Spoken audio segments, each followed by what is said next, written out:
Hello students. तो my name is doctor Rishabh Choubey. तो सभी को ऑडियो वीडियो क्लियर है? जरा जल्दी से मुझे बताओ, ऑडियो वीडियो दोनों क्लियर है? हेलो बेटा, गुड इवनिंग।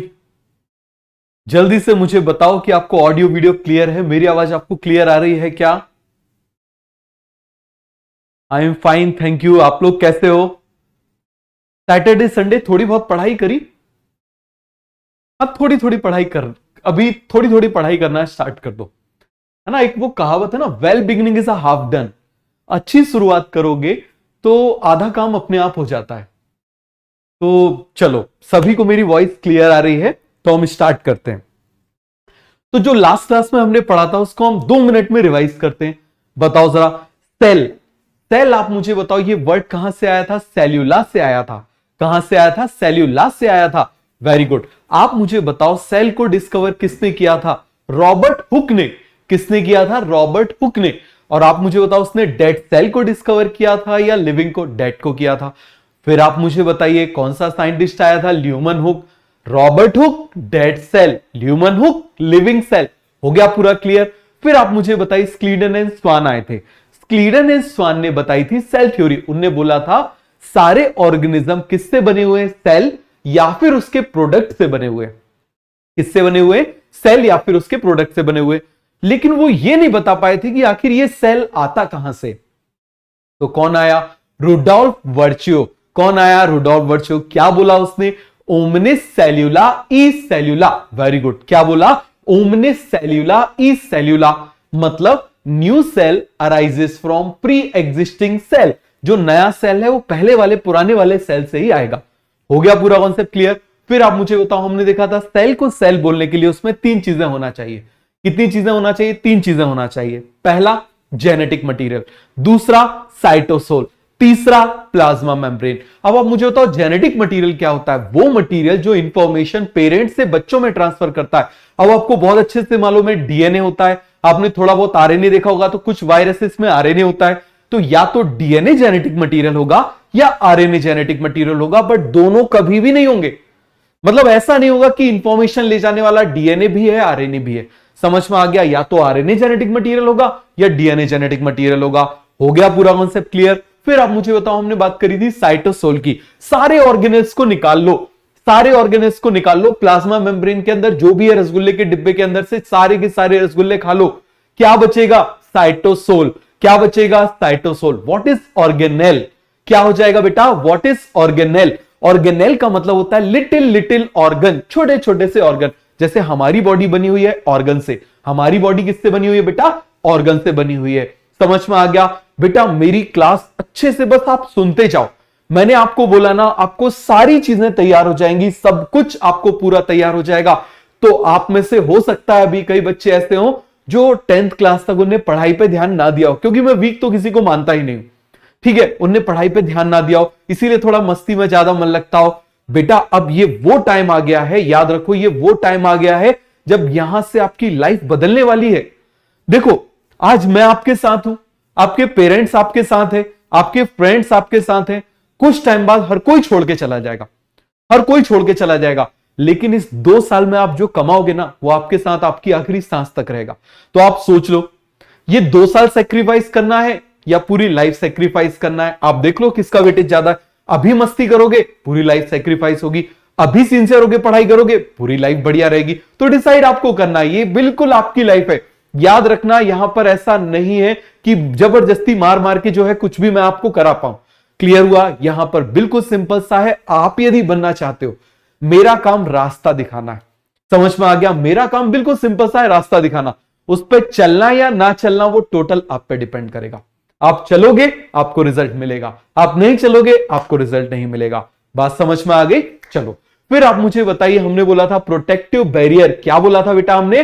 Protective barrier. हाँ, डीपीपी। डीपीपी में कुछ आगे के क्वेश्चंस होते हैं। क्लियर हो गया? तो डीपीपी को मत घबराओ। डीपीपी को करने का सबसे अच्छा तरीका है, 2-3 लेक्चर हो जाए ना, उसके बाद डीपीपी किया करो। तो 2-3 लेक्चर जब हो जाएंगे तब फिर हो जाएगा, तब आपसे आसानी से सब बनने लगेंगे। उसकी बिल्कुल भी चिंता मत करो। क्लियर हुआ? चलो, फिर आप मुझे बताइए, हमने बात करी थी सेल 2 टाइप के होंगे। कितने टाइप के हो जाएंगे? दो टाइप के हो जाएंगे, एक प्रोकैरियोटिक, एक यूकैरियोटिक। प्रोकैरियोटिक सेल का मतलब क्या हुआ? जिसमें प्रिमिटिव न्यूक्लियस है, मतलब जिसमें न्यूक्लियर मेम्ब्रेन नहीं है, केवल जेनेटिक मटेरियल है। और यूकैरियोट जिसमें ट्रू न्यूक्लियस है, जिसमें न्यूक्लियर मेम्ब्रेन है। आज हम उस न्यूक्लियस के बारे में डिटेल में पढ़ेंगे। पूरा कॉन्सेप्ट क्लियर हो गया कि नहीं हो गया?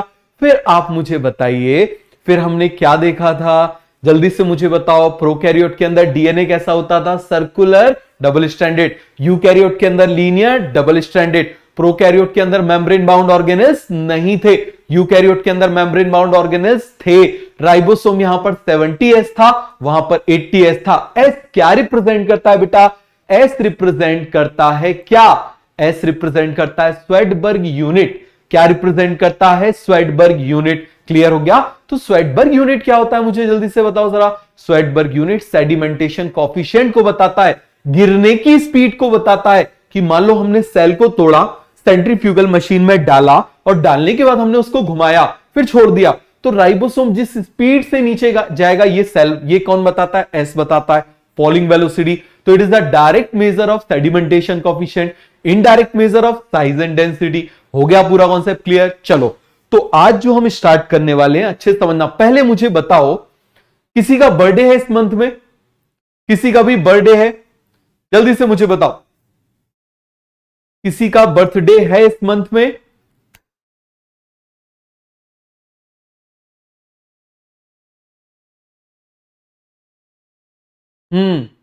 है बर्थडे? जल्दी से मुझे बताओ। हाँ, कोई है बर्थडे वाला? बर्थडे बॉय, बर्थडे गर्ल, कोई भी है जिसका बर्थडे है? श्रुति, अच्छा चलो श्रुति का बर्थडे है, ठीक है, तो चलो श्रुति का बर्थडे सेलिब्रेट करते हैं। ठीक है, तो देखो जरा ध्यान से समझना। चलो, ये हमने बनाया श्रुति, ठीक है, ये हमने बना दिया। बर्थडे गर्ल है ना, तो उसको ऐसे पहना देते हैं, क्राउन पहना देते हैं। ये हमने बनाया श्रुति को। किसको बना दिया हमने? श्रुति को बना दिया। समझ में आ गया? अब मान लीजिए श्रुति का बर्थडे कब है? 21 सितंबर को है। कब है बेटा? 21 सितंबर को है। तो अब 21 सितंबर को जब उसका बर्थडे है, तो केक की जरूरत तो पड़ेगी, केक ऑर्डर करेगी, है ना। अब अच्छे से समझना, हम बर्थडे सेलिब्रेट करेंगे, आपको बहुत सारे ऑर्गेनेल्स के फंक्शन क्लियर हो जाएंगे। बिल्कुल सिंपल सा, है ना। तो ये श्रुति है। अब श्रुति ने क्या बोला कि अब बढ़िया से बड़ी सी पार्टी है, तो पार्टी के लिए क्या चल लगेगा? आप मुझे बताओ। केक तो लगेगा। बर्थडे पार्टी में बिना केक के काम चल सकता है क्या? नहीं चल सकता। तो अब श्रुति ने बढ़िया से क्या किया? बड़ा सा केक ऑर्डर किया। अपन सब लोग जा रहे हैं ना, तो बड़ा सा केक लगेगा। मान लो 15-20 किलो का केक जो है वो लगेगा, अच्छा बड़ा केक लगेगा। तो श्रुति ने कॉल किया। चलो हम श्रुति को फोन दे देते हैं। श्रुति ने फोन ले लिया, ठीक है, वो पुराना वाला ऐसे फोन बना देते हैं। क्लियर है? ये हमने बना दिया फोन। श्रुति ने कॉल किया। कहां पर कॉल किया उसने कॉल किया एक बेकरी में, बड़ी सी बेकरी में उसने कॉल किया। ठीक है, चलो हम बड़ी सी बेकरी बना देते हैं। उसमें उसने क्या किया? श्रुति ने कॉल किया। ये श्रुति ने बेकरी में कॉल किया। समझ में आ गया? अब जो बेकरी में अंकल बैठे हुए थे मोटे से, समझ में आ गया? आपने देखा होगा बेकरी में जनरली ऐसे ही बैठे होते हैं, मोटे से, दिन भर खाते रहते हैं, इसीलिए, है ना। दिन भर उनकी पेस्ट्री खाते रहेंगे तो अंकल तोंदू तो हो ही जाएंगे। तो आप मुझे बताओ जरा, बढ़िया से कॉल किया। ये देखो जरा, यहां पर अंकल को कॉल कर दिया, ठीक है, ये हमने बना दिया इस तरीके से, ठीक है, मोटे सेठ हमने बना दिए, ठीक है। अब यहां पर श्रुति ने कॉल करके क्या बोला, क्या इंफॉर्म किया? मुझे केक चाहिए। अच्छे समझना, क्या बोला? मुझे केक चाहिए। आ गया समझ में? बोले ठीक है, हो भैया मिल जाएगा केक। अब वो बोलेंगे कौन सा केक चाहिए? केक तो बहुत सारे फ्लेवर में आता है। मान लो उसने बोल दिया चॉकलेट। कौन सा चाहिए? चॉकलेट। छोटी सी, छोटा सा बॉक्स है ना, छोटी छोटी जगह, आप समझ जाओगे, चॉकलेट। अब बोले ठीक है, चॉकलेट चाहिए। कितने केजी का चाहिए? उसने मान लो बोल दिया 15 केजी का चाहिए। कब चाहिए? उसने बोला 21 सितंबर को 6 PM को चाहिए। कहां पर चाहिए? उसने बोल दिया मान लो मैरियट होटल में चाहिए। कौन सी होटल में चाहिए? मैरियट होटल में चाहिए। सारी इंफॉर्मेशन बता दी क्या? नहीं। अरे कौन से शेप का चाहिए? बहुत सारे शेप के केक आते हैं ना। तो आप मुझे बताओ जरा, मान लो यहां पर हमने बोल दिया कैसा चाहिए? गिटार शेप चाहिए। बढ़िया से, मान लो श्रुति को गिटार अच्छे से पसंद है, गिटार शेप चाहिए। हो गया पूरा का पूरा कॉन्सेप्ट क्लियर? तो जल्दी से आप मुझे बताओ, इसने कॉल किया, ये बेकरी में कॉल किया, और बेकरी में कॉल करने के बाद ये जो मोटू से अंकल थे जो बैठे हुए थे इनको सारी इंफॉर्मेशन दे दी, मुझे केक चाहिए, चॉकलेट वाला चाहिए, 15 केजी का चाहिए, 21 को 6 PM पे मैरियट होटल में चाहिए, और कौन से शेप का चाहिए, गिटार शेप चाहिए। अब ऑब्वियसली उसमें यही लिखा होगा ना, हैप्पी बर्थडे डियर श्रुति, उसमें यह थोड़ी लिखा होगा हैप्पी बर्थडे डियर समीक्षा। बताओ जरा, उसमें जिसका बर्थडे उसी का नाम लिखा होगा, तो यहां पर क्या लिखा हुआ होना चाहिए, हैप्पी बर्थडे डियर साक्षी। समझ में आ गया, क्या हो जाएगा, हैप्पी बर्थडे डियर साक्षी की डियर श्रुति, चलो डियर श्रुति। तो ये पूरा कॉन्सेप्ट क्लियर हो गया कि नहीं हो गया, चलो ये हमने लिख दिया हैप्पी बर्थडे डियर श्रुति, हो गया पूरा क्लियर। अब ये मोटू अंकल मोटू क्यों है, चलते फिरते तो है नहीं है, बैठे हुए खुद तो काम करेंगे नहीं, ये बोलेंगे ए छोटू इधर आ, ए छोटू जल्दी आ, एक काम कर जल्दी से वहां पे किचन में जाके जो है ना ये सारी इंफॉर्मेशन बता के आ जाए। समझ में आया, तो देखो जरा अब क्या हुआ, ये सारी इंफॉर्मेशन कहां पर भेज दी, किचन में भेज दी। कहां पर भेज दी सारी इंफॉर्मेशन, ये किचन में भेज दी। ये क्या है हमारा किचन, ये हमने बोल दिया किचन। समझ में आ गया, कहां पर भेज दिया हमने, किचन में भेज दी। आ गया पूरा का पूरा कॉन्सेप्ट क्लियर। अब आप मुझे बताओ, किचन में सारी इंफॉर्मेशन चली गई, किचन में बढ़िया से वो मोटे से अंकल वैसे वो आग लगा के वो सारी चीजें आपने देखा होगा, बड़े से उस्ताद टाइप जो है वो सारा काम कर रहे हैं। तो यहां पर सारी इंफॉर्मेशन चली गई, यहां पर वो क्या कर रहे हैं, बना रहे।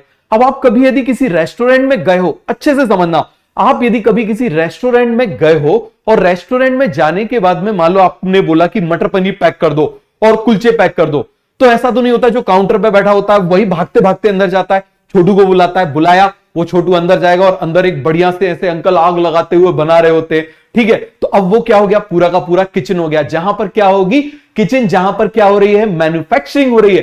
क्या हो रही है बेटा, वहां पर सारी मैन्युफैक्चरिंग हो रही है। ये कॉन्सेप्ट पूरा का पूरा कॉन्सेप्ट क्लियर हो गया कि नहीं हो गया, क्या हो रही है, वहां पर मैन्युफैक्चरिंग हो रही है, हो गया क्लियर। अब वो क्या करते हैं, केवल बना के ऐसे एक बाउल में कर देते हैं, फिर वो छोटू आता है, वो क्या करता है, उसके ऊपर ऐसे गार्निशिंग कर देगा, वो जो कोरिएंडर वगैरह धनिया वगैरह डाल देगा, पनीर वनीर चीज वीज किसके डाल देगा, उसके बाद उसको पैक करेगा, फिर लाके दे देगा। ऐसे ही होता है ना, कि ऐसा तो नहीं होता कि वो जो अंकल अंदर बैठे हुए बढ़िया से ऐसे उचका उचका के बना रहे और आपने बोला मटर पनीर चाहिए, बोले अच्छा ये ले, शुई घूमते घूमते आप क्यों ऐसे उड़ते हुए आ रहा है कुलचा, ऐसा तो नहीं होता ना। वो क्या करते, बढ़िया से पैक करके जिस होटल में बन रहा है उसमें वो करके देते हैं, ऐसा ही होता है ना। तो देखो जरा, यहां पर क्या हो गया, केक बना लिया, मान लो ये केक बना लिया इस तरीके से,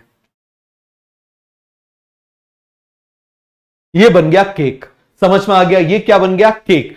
पूरी सिंथेसिस का काम किसने किया, इस किचन ने किया। समझ में आ गया। अब आप मुझे बताओ, ये सब कुछ हो गया, केक बन गया, चॉकलेट का बन गया, 15 केजी का हो गया, समझ में आ गया, इतना काम हो गया। लेकिन क्या इसमें हैप्पी बर्थडे डियर श्रुति लिखा, नहीं, वो उनका काम नहीं लिखने का। अभी देखो ये गिटार जैसा लग रहा है क्या, नहीं तो तंबूरे जैसा लग रहा है। तो अब क्या हो जाएगा, इसको नेक्स्ट जगह पे भेज देंगे। चलो हम यहां पर भेज देते हैं, नेक्स्ट जगह पर हमने भेज दिया। समझ में आ गया, ये हमने भेज दिया। ये क्या करेंगे, इसको जैसे ये आएगा इसको मॉडिफाई करेंगे। समझना जरा, क्या करेंगे, इसको मॉडिफाई करेंगे। ये इसको मॉडिफाई कर दिया और इसको कैसा बना दिया, इसको गिटार शेप बना दिया। कैसा बना दिया आप मुझे बताओ जरा, गिटार शेप बना दिया। थोड़ा सा यहां से कट कर दिया। तो आप मुझे बताओ क्या काम किया यहां पर, जल्दी से मुझे बताना।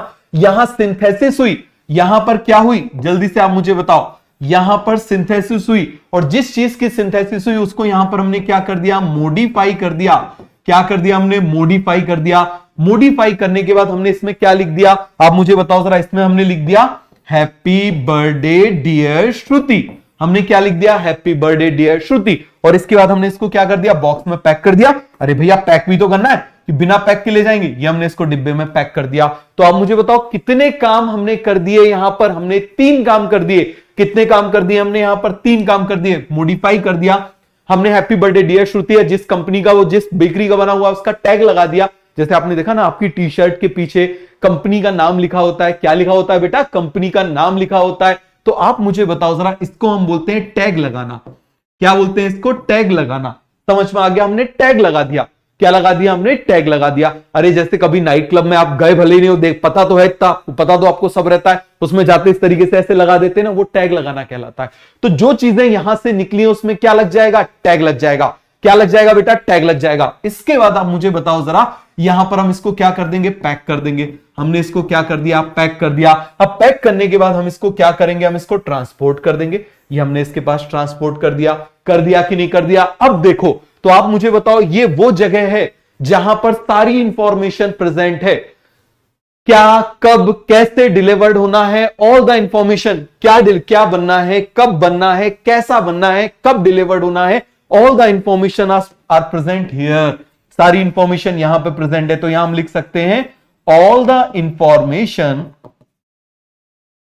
Information is present in this box.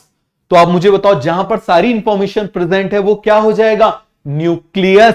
तो ये क्या हो जाएगा हमारा, जल्दी से मुझे बताओ बेटा, ये क्या हो जाएगा, न्यूक्लियस। जहां पर सारी इंफॉर्मेशन है, all the information are there, तो ये जो है ये क्या हो जाएगा, न्यूक्लियस। समझ में आ गया। जहां पर बन रहा है, या फिर हमने इसको किचन बोल दिया और बड़ा हमने बना दिया, तो ये हो गई फैक्ट्री।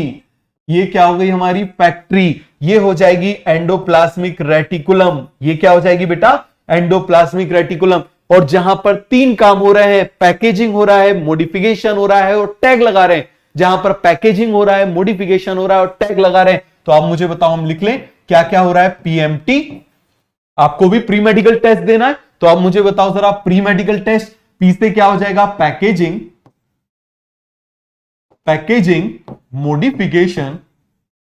Modification and tagging. ये 3 काम जहां पर हो रहे हैं, अल्ट्रेशन जहां पर हो रहा है, वो हो जाएगा हमारा गोल्गी। क्या हो जाएगा, आप मुझे बताओ जरा, गोल्गी बॉडी। क्या हो जाएगा बेटा, जल्दी से मुझे बताओ, गोल्गी बॉडी। तो फटाफट आप मुझे बताओ जरा, जल्दी से आप मुझे बताना, न्यूक्लियस जहां सारी इंफॉर्मेशन प्रेजेंट है, एंडोप्लाज्मिक रेटिकुलम जहां पर आप मुझे बताओ क्या हो रहा है, सारी सिंथेसिस हो रही है, मैक्सिमम सिंथेसिस यहां पर हो रही है, और यहां पर वही उसकी गार्निशिंग करना, उसकी पैकेजिंग करना, उसको मॉडिफाई करना। ये आप मुझे बताओ जरा, ये कहां पर होगा, गोल्गी apparatus में। कहां पर होगा, गोल्गी apparatus में। तो सभी को क्लियर हो गया कि नहीं हो गया। चलो मैं इसको नेक्स्ट उसमें बना के बता रहा हूं, फटाफट देखना। तो आप मुझे बताओ जरा, यहां पर मैंने बोला इसके पास सारी इंफॉर्मेशन है, इस बॉक्स में क्या है, ऑल इंफॉर्मेशन। तो ऑल इंफॉर्मेशन है, तो ये क्या हो जाएगा, न्यूक्लियस। बोलते जाओ। उसके बाद आप मुझे बताओ, बनाने का काम कौन कर रहा है, जल्दी से आप मुझे बताना। बनाने का काम, ये जो फैक्ट्री है, ये हमारी कौन हो गई, फैक्ट्री। तो फैक्ट्री या किचन कौन हो जाएगा, आप मुझे बताओ जरा, एंडोप्लाज्मिक रेटिकुलम। कौन हो जाएगा, एंडोप्लाज्मिक रेटिकुलम। फिर आप मुझे बताओ जरा, फिर ये हो गया हमारा वेयर हाउस। कौन हो जाएगा बेटा, वेयर हाउस। इस वेयर हाउस में हम क्या करेंगे, जल्दी से आप मुझे बताओ, पीएमटी, पैकेजिंग, मॉडिफिकेशन, टैगिंग। ये आप लिखोगे और इसके नीचे आप लिखोगे, नोट्स आपको जब मिलेंगे तो ये आप लिखोगे। क्लियर हो गया, समझ में आया कि नहीं आया, हो गया पूरा कॉन्सेप्ट क्लियर। चलो, समझ में आ गया सभी को, कोई डाउट तो नहीं है, फटाफट मुझे बताओ, हो गया पूरा क्लियर। अब देखो, यहां से मान लो ये जो चीज थी ये बन गई। अब ये बन गई, देखो जरा। अब यदि मान लो हमको जरूरत थी 21 को 6 PM, समझना जरा, 21 को 6 PM पे हमको क्या थी, जरूरत थी। अब यदि ये मान लो बन गया 20th को 6 PM पे तैयार हो गया, तो आप मुझे बताओ, तुरंत ले जाके मैरिएट पे रख दें, खराब हो जाएगा ना। तो हम उसको क्या करेंगे, स्टोर करेंगे। क्या करेंगे आप मुझे बताओ जरा, स्टोर करेंगे। चलो हम इसको स्टोर कर लेते हैं। आप मुझे बताइए जरा, यदि ये 20th को बना, यदि ये 20th को बन गया, तो हम उसको क्या करेंगे, स्टोर करेंगे। ये हमने स्टोर कर लिया, हो गया पूरा कॉन्सेप्ट क्लियर। क्या करेंगे, हम इसको स्टोर करेंगे। दूसरी तरफ आप मुझे बताओ, यदि 21 को ही 5 PM पे बना, तो अब 1 घंटे पहले तो डिलीवर कर सकते हैं ना, तो हम इसको क्या कर देंगे, डिलीवर कर देंगे। क्या कर देंगे आप मुझे बताओ जरा, डिलीवर कर देंगे। समझ में आया या नहीं आया, जल्दी से आप मुझे बताओ। हो गया पूरा कॉन्सेप्ट क्लियर, हो गया कॉन्सेप्ट क्लियर, समझ में आया या नहीं आया, आ गया समझ में। सारी इंफॉर्मेशन जहां है वो है न्यूक्लियस, जहां पर सब कुछ बनेगा, जो फैक्ट्री है वो क्या हो जाएगी, एंडोप्लाज्मिक रेटिकुलम। और जहां पर मॉडिफिकेशन होगा, टैगिंग होगी, अल्ट्रेशन होगा, वो क्या हो जाएगा, गोल्गी एपरेटस। तो तीनों में पहले डिफरेंस समझ में आया कि नहीं आया, जल्दी से आप मुझे बताओ। हो गया पूरा कॉन्सेप्ट क्लियर, सब आएगा आगे आगे। चलो अब इसका एक्चुअल कैसा डायग्राम होता है वो हम देख लेते हैं। तो देखो जरा, ये हमने बना दिया न्यूक्लियस, ये न्यूक्लियस की इनर मेम्ब्रेन बना दी, ये न्यूक्लियस की आउटर मेम्ब्रेन बना दी, और यहां से आप मुझे बताओ, ये फैक्ट्री को इसके पास में ही जोड़ दो। ये हमने क्या बना दिया, एंडोप्लाज्मिक रेटिकुलम। क्या बना दिया बेटा, एंडोप्लाज्मिक रेटिकुलम। ये हो गया न्यूक्लियस, ये हो गया एंडोप्लाज्मिक रेटिकुलम। फिर आप मुझे बताइए, हम किसको बना रहे हैं, गोल्गी एपरेटस को। किसको बना रहे हैं? गोल्गी एपरेटस को। समझ में आ गया? ये हो गया हमारा गोल्गी एपरेटस। तो आप मुझे बताओ जरा, दिस इज न्यूक्लियस। ये क्या है? जल्दी से मुझे बताओ। ये है न्यूक्लियस। इस न्यूक्लियस के अंदर क्या प्रेजेंट है? सारी इंफॉर्मेशन। वो इंफॉर्मेशन किसके फॉर्म में है? वो इंफॉर्मेशन किसके फॉर्म में? जल्दी से आप मुझे बताओ। जेनेटिक मटेरियल के फॉर्म में। आप मुझे बताओ हमारी बॉडी का स्ट्रक्चर कैसे बनना है, नाक कैसी बननी है, कौन से मंथ में बननी है, जैसे जब बेबी की ग्रोथ होती है कौन से मंथ में बननी है, कान कैसे बनने हैं, आंख कैसे बननी है, हर सेल कैसा बनना है। तो आप मुझे बताओ ये सारी इंफॉर्मेशन सेल के कौन से पार्ट में प्रेजेंट है? ये प्रेजेंट है न्यूक्लियस के अंदर। समझ में आ गया? अब ये इंफॉर्मेशन क्या करेगा? यहां पर भेजेगा। मान लो यहां पर सिंथेसिस हो गई, ये मान लो क्या हो गई? सिंथेसिस हो गई। ये यहां से बाहर निकला, ये क्या हो गई? सिंथेसिस हो गई। ये देखो जरा, क्लियर हो गया? अब जब ये यहां पर इंटर करेगा और यहां से बाहर निकलेगा तो इसमें क्या हो जाएगा? मॉडिफिकेशन। हम इसमें कुछ कुछ चीजें जोड़ देंगे, आप आगे पढ़ोगे। ये हमने इसको आगे जोड़ दिया, तो यहां से जब निकल रहा है तो जिसकी जरूरत थी, जैसे शेप की जरूरत थी, उस शेप में हमने इसको ढाल दिया। आप ऐसे समझो, ये कच्ची मिट्टी यहां पर गई और कुछ शेप लेके बाहर आई। आ गया समझ में? तो ये शेप लेके बाहर आ गई, तो इसको शेप देने का काम किसका है? आप मुझे बताओ। गोल्गी एपरेटस का। किसका काम है? आप मुझे बताओ जरा। गोल्गी एपरेटस का। क्लियर हो गया? तो एक प्रॉपर शेप देने का काम किसका होता है? गोल्गी एपरेटस का। आ गया समझ में? कच्ची मिट्टी, जैसे अभी आप कच्ची मिट्टी हो, हमारा काम है आपको एक शेप देना। समझ में आ गया? हमारा काम है आपको एक शेप देना जिससे आप फंक्शनल हो जाओ, अपनी लाइफ में कभी फेल ना हो। समझ में आ गया? फेल भी हो जाओ तो उससे सीख के आगे बढ़ जाओ। फेल इंसान तब कहलाता है जब वो रुक जाता है। फेलियर ये नहीं होता कि एक एग्जाम में फेल, अरे कुछ नहीं होता, कोई फर्क नहीं पड़ता, आगे फिर तैयार करो, फिर हो जाएगा। फेलियर तब कहलाता है जब वो हिम्मत हार के बैठ जाता है। तो आप कभी हिम्मत हार के नहीं बैठोगे। ये हमारा काम है, ये आपको शेप दे के निकलेंगे। हो गया पूरा कॉन्सेप्ट क्लियर? तो ये क्या हो जाएगा? Golgi apparatus. क्या हो जाएगा बेटा? Golgi apparatus. हो गया पूरा कॉन्सेप्ट क्लियर? कॉन्सेप्ट क्लियर हुआ कि नहीं हुआ? शेप देने का काम, सिंथेसिस करने का काम इसका है। उसको शेप देने का काम, शेप देने के बाद उसको पैक करने का काम, ये पैक कर दिया। पैक करने का काम किसका है? आप मुझे बताओ। गोल्गी एपरेटस का। फिर इसमें हमने टैग लगा दिया। ये मान लो हमने इसमें टैग लगा दिया। ये टैग लगाने का काम किसका है? गोल्गी एपरेटस का। तो गोल्गी एपरेटस पूरा का पूरा कॉन्सेप्ट आपको क्लियर हो गया या नहीं हुआ? हो गया कॉन्सेप्ट क्लियर? जल्दी से मुझे बताओ। हो गया कॉन्सेप्ट क्लियर? स्टोरेज कहां होगा? आएगा बेटा, अभी सब आएंगे। ये तो बिल्कुल बेसिक है। अभी तो बस ट्रेलर चल रहा है, ये ट्रेलर चल रहा था अभी, क्योंकि हम न्यूक्लियस पूरा डिटेल में पढ़ेंगे, फिर एंडोप्लाज्मिक रेटिकुलम पूरा डिटेल में पढ़ेंगे, फिर ये डिटेल में पढ़ेंगे, है ना? तो अभी तो बस ये सिंपल सा आपको बताया था जिससे आपको तीनों में डिफरेंस क्लियर हो जाए। समझ में आ गया? क्योंकि आगे बहुत सारी चीजें इसके बारे में आनी है। अभी बस आइडेंटिफाई आप कर गए ना, तो वही बड़ी बात है। क्लियर हो गया? हम डायरेक्ट इसके बारे में बहुत सारा पढ़ेंगे ना तो दिक्कत हो जाएगी। पहले आइडेंटिफाई करना तो सीखो, है ना? पहले एबीसीडी तो सीखो, उसके बाद हम एलिफेंट की स्पेलिंग सीखेंगे, उसके बाद हम कायरोप्टेरोलॉजी की भी स्पेलिंग सीख लेंगे, बट पहले ये तो सीखो, है ना? चलो आगे बढ़े। सभी को समझ में आ गया? Very good. चलो अब हम देखते हैं न्यूक्लियस। न्यूक्लियस क्या है? तो न्यूक्लियस आप मुझे बताओ जरा, न्यूक्लियस क्या हो जाएगा? Nucleus is the controlling centre of the cell. Nucleus क्या हो जाएगा? Controlling centre of the cell. अब अच्छे से समझो, न्यूक्लियस का मैं आपको डायग्राम बना के बताता हूं। न्यूक्लियस अच्छे से समझना जरा, देखो जरा। न्यूक्लियस की ये मैंने बना दी, ये मैं बना देता हूं आउटर मेम्ब्रेन। ध्यान से समझना जरा, ये मैं क्या बना दे रहा हूं? Outer membrane.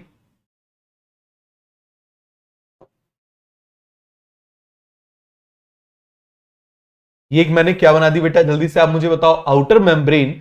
एक और मैं क्या बना देता हूं? Inner membrane. या चलो और अच्छे से हाथ से ही बना देता हूं, आपको अच्छे से समझ में आएगा। तो देखो जरा, ये मैंने बना दिया आउटर मेम्ब्रेन। ये मैंने क्या बना दी बेटा? Outer membrane. ये मैंने क्या बना दी? Inner membrane. इस साल नीट 2021 में यहां से क्वेश्चन था, अच्छे से समझना जरा। क्लियर हो गया? ये मैंने बना दी आउटर मेम्ब्रेन, ये मैंने बना दी इनर मेम्ब्रेन। पूरा कॉन्सेप्ट क्लियर हो गया? Outer membrane, inner membrane. अब आप समझो, हर मेम्ब्रेन जो होती है ना, हर मेम्ब्रेन वो लिपिड की 2 लेयर से बनी होती है। लिपिड की कितनी लेयर से बनी होती है? लिपिड की 2 लेयर से बनी होती है। क्यों बनी होती है इसको समझना जरा। समझ में आ गया? पूरा कॉन्सेप्ट क्लियर हो गया कि नहीं हो गया? देखो जरा, यहां पर हम बात कर रहे हैं प्लाज्मा मेम्ब्रेन का फंक्शन क्या होता है। पहले आप ये देखो, हम बोल रहे हैं प्लाज्मा मेम्ब्रेन। किसकी बात कर रहे हैं? प्लाज्मा मेम्ब्रेन की। तो प्लाज्मा मेम्ब्रेन क्या करती है बेटा? इसका बिल्कुल सिंपल सा काम होता है, ये सेल है, ये सेल की प्लाज्मा मेम्ब्रेन है, इसका काम होगा, इसके बाहर भी पानी है और अंदर भी पानी है। समझ में आ गया? बाहर भी पानी है और अंदर भी पानी है। तो आप मुझे बताओ जरा, ये प्लाज्मा मेम्ब्रेन किसको सेपरेट कर रही है? बाहर के पानी को अंदर के पानी से सेपरेट कर रही है। समझना जरा, क्या कर रही है? बाहर के पानी को अंदर के पानी से सेपरेट कर रही है। और मुझे बताओ, पानी को सेपरेट करने के लिए हम यहां पर शुगर डाल दें क्या? पता चल हमने शुगर डाल दी, वो तो घुल गया। जैसे आप डैम बनाते हो, तो मुझे बताओ जरा, डैम कभी शुगर से बनाते हो क्या? तो पता चले डैम जो है वो शुगर से बना दिया, ऐसे मटेरियल से बना दी जो वाटर में घुल गया। आपने डैम बनाया, पानी आया, पूरा का पूरा घुल गया, ऐसा तो नहीं होता। हम किससे बनाते हैं? ऐसे मटेरियल से बनाते हैं जो वाटर में डिसॉल्व नहीं होता। समझ में आ गया? जो वाटर में डिसॉल्व नहीं होता। क्लियर हुआ कि नहीं हुआ? अच्छे से समझना जरा। तो देखो जरा, आप मुझे बताओ जरा, पूरा पानी पानी हो जाएगा कि नहीं हो जाएगा हर जगह? यदि मान लो हमने इसको शुगर का बना दिया, तो देखो, फिर से देखो, आराम से देखो, बिल्कुल क्लियर है। न्यूक्लियस से पहले आप समझ लो थोड़ा सा बिल्कुल बेसिक सेल मेम्ब्रेन के बारे में, बिल्कुल बेसिक। सेल मेम्ब्रेन का डिटेल हम सबसे लास्ट में पढ़ेंगे। तो ये सेल मेम्ब्रेन है। सेल मेम्ब्रेन क्या करती है? बाहर भी पानी है और अंदर भी पानी है। तो ये क्या सेपरेट कर रही है? Plasma membrane is separating outer water from inner water. अंदर के पानी को बाहर के पानी से अलग अलग करती है। समझ में आ गया? अब मान लो मैं इसको एक्सपेंड कर दूं, इस जगह को मैं क्या कर दूं? ऐसे मान लो एक्सपेंड कर दूं। देखो जरा, ऐसे मैं क्या कर दूं? इसको इस तरीके से एक्सपेंड कर दूं। ये मैंने इतने पार्ट को क्या कर दिया? मैंने एक्सपेंड कर दिया। समझ में आया कि नहीं आया? इतने पार्ट को मैंने क्या कर दिया बेटा? एक्सपेंड कर दिया। इतना समझ में आया कि नहीं आया? मुझे जल्दी से बताओ, इतना समझ में आ गया? हो गया पूरा कॉन्सेप्ट क्लियर? नोट्स कैसे बनाएं? हाँ, नोट्स जो मैं आपको लिखवा रहा हूं ना, आपको वही लिखना है। जो मैं बोलता हूं वो आपके समझने के लिए। जो आपके नोट्स हैं वो कंसाइज नोट्स हैं। समझ में आ गया? उससे बाहर कोई क्वेश्चन नहीं आएगा, कोई भी क्वेश्चन नहीं आएगा। जिन बच्चों के इस साल 360 आउट ऑफ 360 आए ना, उनको इतने ही नोट्स दिए हैं। समझ में आ गया? इतने ही नोट्स दिए गए, इससे ज्यादा नोट्स उनको नहीं दिए गए। और हमेशा आए हैं स्टूडेंट्स के 360 आउट ऑफ 360। तो इसीलिए बिल्कुल भी आपको घबराने की जरूरत नहीं है। उतना ही पढ़ना है जितना हमारे काम का है। हो गया क्लियर? चलो अब देखो जरा, ये बाहर के पानी को अंदर के पानी से क्या कर रहा है? सेपरेट कर रहा है। क्या कर रहा है? सेपरेट कर रहा है ना? तो यहां पर हम ऐसा मटेरियल डालें, समझना जरा, यहां पर हम ऐसा मटेरियल डालें जो वाटर में डिसॉल्व हो जाए, या ऐसा मटेरियल डालें जो वाटर में डिसॉल्व ना हो? हम ऐसा मटेरियल डालें जो वाटर में डिसॉल्व ना हो। तो अब वो मटेरियल क्या होता है वो समझो। तो ये आपको समझ में आया कि नहीं आया? जल्दी से आप मुझे बताओ। Plasma membrane is separating outer water with inner water. अंदर के पानी को बाहर के पानी से क्या करती है बेटा? सेपरेट करती है। अब ये प्लाज्मा मेम्ब्रेन या कोई भी मेम्ब्रेन, प्लाज्मा मेम्ब्रेन और न्यूक्लियर मेम्ब्रेन, प्लाज्मा मेम्ब्रेन और न्यूक्लियर मेम्ब्रेन, ये किससे बनी होती हैं? They are composed of plasma membrane और nuclear membrane. They are composed of, आप अभी लिपिड पढ़ चुके हो, they are composed of phospholipid. They are composed of phospholipid. किससे बनी होती है? They are composed of phospholipid. समझ में आ गया? फॉस्फोलिपिड क्या होता है बेटा वो समझना, अच्छे से समझना। केवल बेसिक आइडिया दे रहा हूं, इसकी डिटेल में हमको बहुत कुछ पढ़ना है। क्लियर हुआ?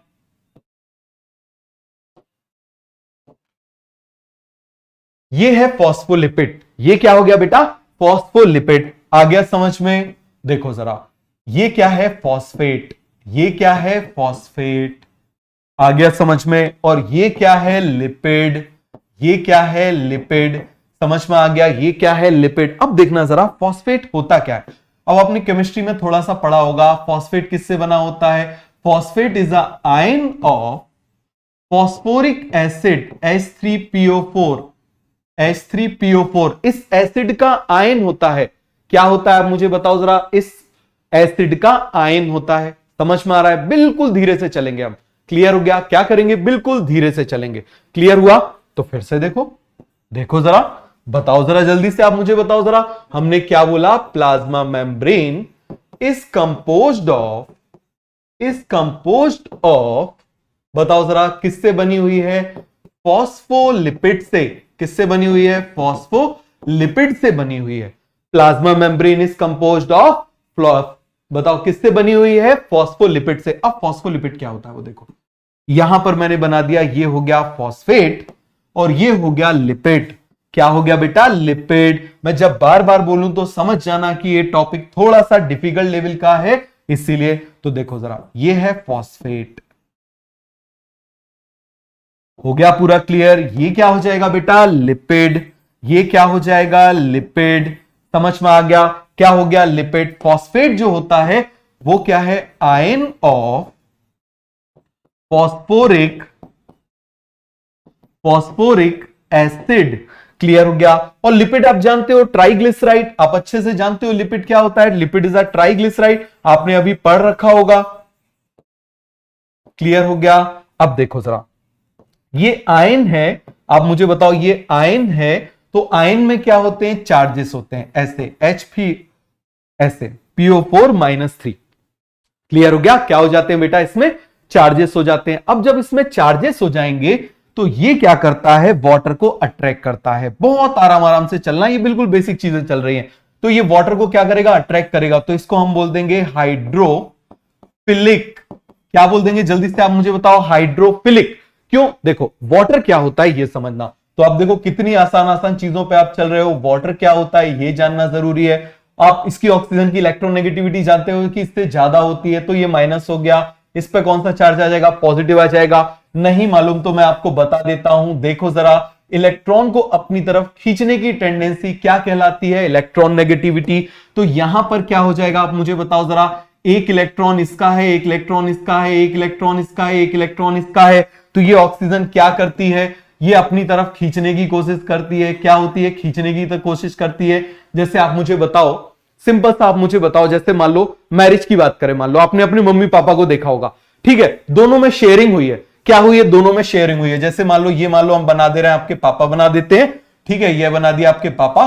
क्लियर हो गया। और ये मान लो बना देते हैं आपकी मम्मी। क्लियर हो गया। ये हमने बना दिया, मॉम बना दिया। किसी एक की चलती है, मान लो हमने बोल दिया किसी भी एक की चल रही है। समझ में आ गया? ये हमने बना दिया। अब देखो दोनों में क्या हुआ था? शेयरिंग से। ये देखो बॉन्ड बना था। दोनों में क्या थी? शेयरिंग से क्या बना था? बॉन्ड बना था। ये बन गया शेयरिंग से बॉन्ड बना था। लेकिन पता चले घर में दादागिरी किसी एक की चल रही है, पता चले मम्मी की दादागिरी ज्यादा चल रही है कि नहीं चल रही। बस इसी को तो हम क्या बोल देते हैं? आप मुझे बताओ। Electron negativity. इसी को क्या बोल देते हैं? आप मुझे बताओ जरा। Electron negativity. आ गया समझ में? क्या बोल देंगे हम इसको? Electron negativity. मतलब इस शेयर्ड पेयर को अपनी तरफ खींचने की टेंडेंसी। और जो खींचता है, आप देखना, जिसकी घर में ज्यादा चलती है वो थोड़ा सा नेगेटिव, मतलब आप उससे डर के रहते हो। और जिसकी नहीं चलती वो बढ़िया से, आप उससे बढ़िया से उसको पटा के रखते हो कि ठीक है, जो भी काम कराना है, पार्टी में जाना है, परमिशन ले लेंगे। होता है कि नहीं होता? तो आप मुझे बताओ, जब ये इलेक्ट्रॉन अपनी तरफ खींचेगा, इस पे कैसा आ जाएगा? थोड़ा सा नेगेटिव। इसके ऊपर कैसा आ जाएगा? थोड़ा सा पॉजिटिव। तो water is a polar solvent. Water क्या हो जाएगा बेटा? Polar solvent. और इस पोलर सॉल्वेंट में, मतलब वाटर में क्या है? चार्जेस है। वाटर में क्या है? जल्दी से आप मुझे बताओ। वाटर में क्या है बेटा? चार्जेस है। इसमें थोड़ा सा नेगेटिव, इसमें थोड़ा सा पॉजिटिव, और इसमें भी चार्जेस है। तो चार्ज वाला चार्ज वाले को क्या करेगा? अट्रैक्ट करेगा। चार्ज वाला चार्ज वाले को क्या करेगा? अट्रैक्ट करेगा। आ गया समझ में? जल्दी से आप मुझे बताओ। चार्ज वाला चार्ज वाले को क्या करेगा? अट्रैक्ट करेगा। हो गया पूरा का पूरा कॉन्सेप्ट क्लियर? ये आपको समझ में आया कि नहीं आया?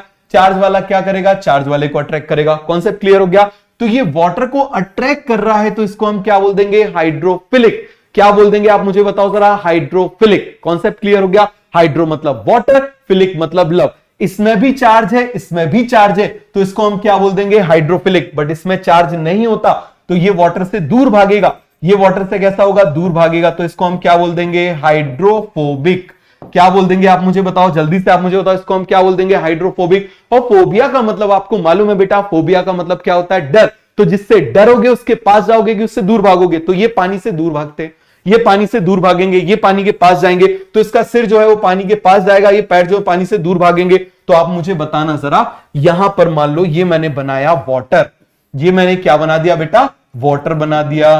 क्या बना दिया मैंने? आप मुझे बताओ जरा। ये मैंने बना दिया वाटर। तो अब आप मुझे बताना, इस वाटर के पास में बताना, ये तो हो गया क्या? फॉस्फेट। और ये क्या हो गया? लिपिड। जब मैं इसको यहां पर इसमें डालूंगा, बताओ जरा, जब मैं इसको यहां पर डालूंगा तो कैसा हो जाना चाहिए? ये वाटर को लविंग है, वाटर को हेटिंग है, तो कुछ ऐसा हो जाना चाहिए ना, इस टाइप से। बताओ जरा, पानी की तरफ ये आ जाएगा कि नहीं आ जाएगा? हेड इस तरफ आ जाएगा, और ये जो है इस तरीके से चला जाएगा कि नहीं चला जाएगा, जल्दी से आप मुझे बताओ। चला जाएगा ना, ऐसा हो जाएगा कि नहीं हो जाएगा, जल्दी से आप मुझे बताओ जरा। पूरा कॉन्सेप्ट क्लियर हो गया, ऐसा चला जाएगा, बस बहुत बढ़िया।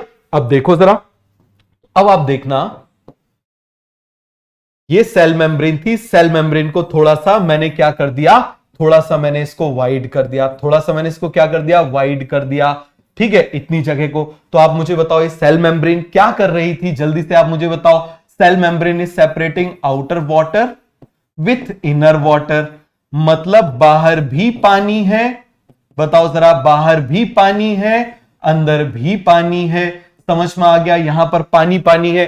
अब आप मुझे बताओ, मैं इसको यहां पर भेजता जा रहा हूं, मैं इसको यहां पर फेंकता जा रहा हूं, बताना जरा, मैं इसको क्या करता जा रहा हूं, यहां पर फेंकता जा रहा हूं, फेंकता जा रहा हूं, फेंकता जा रहा हूं, समझना अच्छे से। तो आप मुझे बताओ, जो भी वाटर लविंग वाला, वाटर लविंग कंपोनेंट ये है ना, वाटर की तरफ चला जाएगा, ये गया वाटर की तरफ, ये गया वाटर की तरफ, ये गया वाटर की तरफ, ये गया वाटर की तरफ, समझ में आ गया, ये गया वाटर की तरफ, ये गया वाटर की तरफ, ये गया वाटर की तरफ, ये गया वाटर की तरफ, चला गया। अब इनकी टेल है, अब टेल के दो ऑप्शन है, या तो टेल इसमें नीचे चली जाएगी या ऊपर, नीचे जाएगी तो वाटर उसको भगा देगा, वाटर उसको क्या कर देगा, भगा देगा, भगा दिया वाटर को, ये भगा दिया।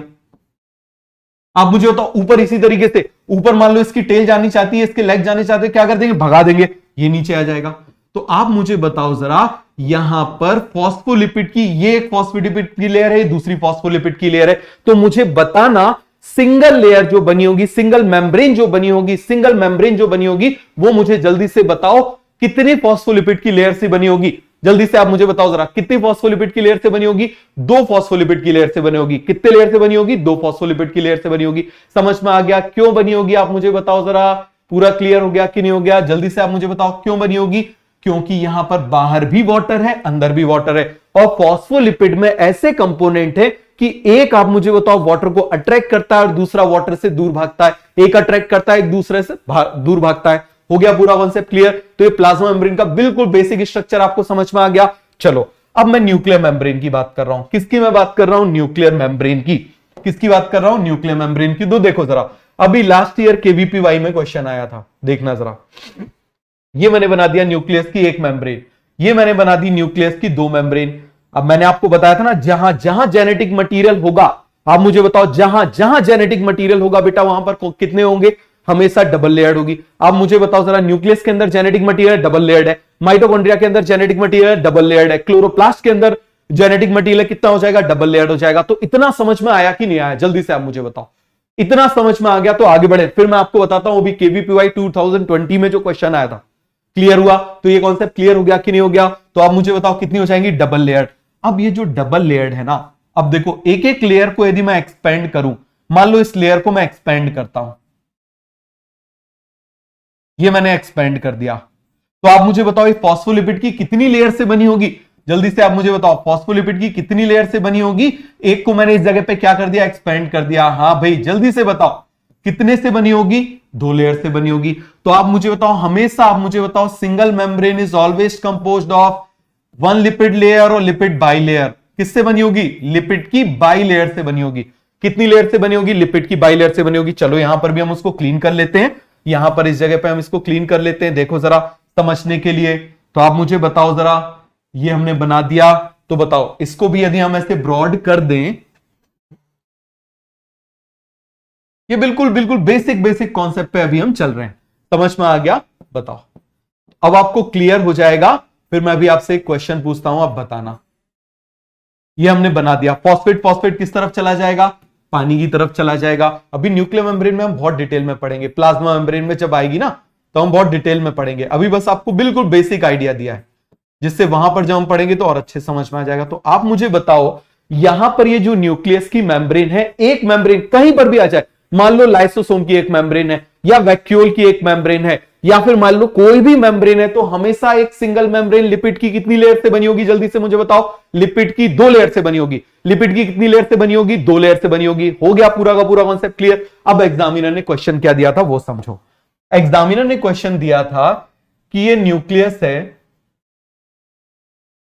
इस न्यूक्लियस से उसने क्या किया, इस तरीके से ऐसे तीर चला दिया, जैसे आप उसमें चलाते हो ना, दिल बनता हुआ उसमें तीर चलाते हो, ये उसने ऐसे तीर चला दिया। अब उसने पूछा था, अच्छे से सुनना, उसने पूछा था कि कितनी लिपिड की लेयर कितनी लिपिड की लेयर इस तरीके से यदि होगा तो क्रॉस होगा? बताओ जरा, कितनी लिपिड की लेयर जो है वो क्या हो जाएंगी? क्रॉस हो जाएंगी। जल्दी से आप मुझे बताओ जरा, बताओ, काउंट करना। यहां पर सबसे पहले एक मेम्ब्रेन क्रॉस हुई, दूसरी मेम्ब्रेन क्रॉस हुई, तीसरी मेम्ब्रेन क्रॉस हुई और 4 मेम्ब्रेन क्रॉस हो गई। कितनी मेम्ब्रेन क्रॉस हो गई? 4। और हर मेम्ब्रेन आप मुझे बताओ लिपिड की कितनी लेयर से बनी होती है? 2-2 से बनी होती है। और टोटल कितनी क्रॉस हो रही है? 4। तो टोटल आप मुझे बताओ कितनी लिपिड लेयर हो जाएंगी? How many lipid layer? बहुत बढ़िया। आप मुझे बताओ कितनी लिपिड लेयर क्रॉस हो जाएंगी? 8। तो यहां पर हम लिख सकते हैं ना, वन मेम्ब्रेन, हम बोल सकते हैं ना, one membrane is composed of 2 layer of lipid, 2 layer of lipid। तो आप मुझे बताओ जरा यहां पर कितनी क्रॉस हो रही है? ये भी हमने एग्जांपल देखा था। एग्जांपल इसमें कितनी क्रॉस हो रही है? 4 मेम्ब्रेन क्रॉस हो रही है। और जब 4 मेम्ब्रेन क्रॉस हो रही हैं तो आप मुझे बताओ जरा लिपिड की कितनी लेयर क्रॉस हो जाएंगी? 8 लेयर ऑफ लिपिड। कितनी हो जाएंगी बेटा? 8 लेयर ऑफ लिपिड। समझ में आया कि नहीं आया? पूरा कॉन्सेप्ट क्लियर हो गया? ये क्वेश्चन पूछा गया था केवीपीवाई में, ये क्वेश्चन पूछा गया था केवीपीवाई में। समझ में आ गया? पूरा क्लियर हो गया कि नहीं हो गया? किस में आया था? केवीपीवाई में। बहुत बढ़िया, सभी 8 लिख रहे हो, मजा आ गया, बहुत बढ़िया। तो ये सभी को समझ में आ गया? किसी को इसमें डाउट तो नहीं? तो आपको न्यूक्लियर मेम्ब्रेन समझ में आ गया कि नहीं आ गया? चलो हम न्यूक्लियर मेम्ब्रेन को डिटेल्ड में देखते हैं। किस में देखते हैं हम न्यूक्लियर मेम्ब्रेन को? बढ़िया से हम डिटेल में देखते हैं। चलो जरा ये मैं बनाता हूं तो आपको ये समझ में आया। मैंने आपसे बोला ना, हर एक एक कॉन्सेप्ट को हम डायग्राम, देखो अभी क्या है आपके लिए ये तरीका थोड़ा सा अनयूजुअल है कि पहले आपका तरीका था पूरा लिखवा दिया, वैसा का वैसा कर दिया। अब आपको क्या करना है? आपको डायग्राम से सीखना है। क्यों?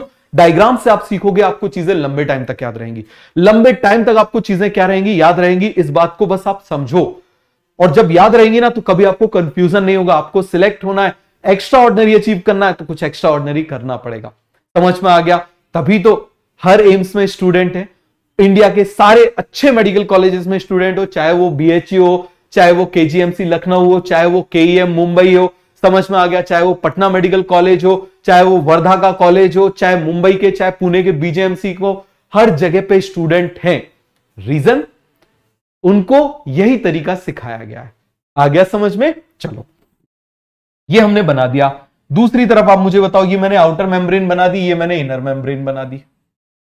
ये मैंने क्या बना दी? इनर मेम्ब्रेन बना दी, है ना? क्या बना दी मैंने? Inner membrane.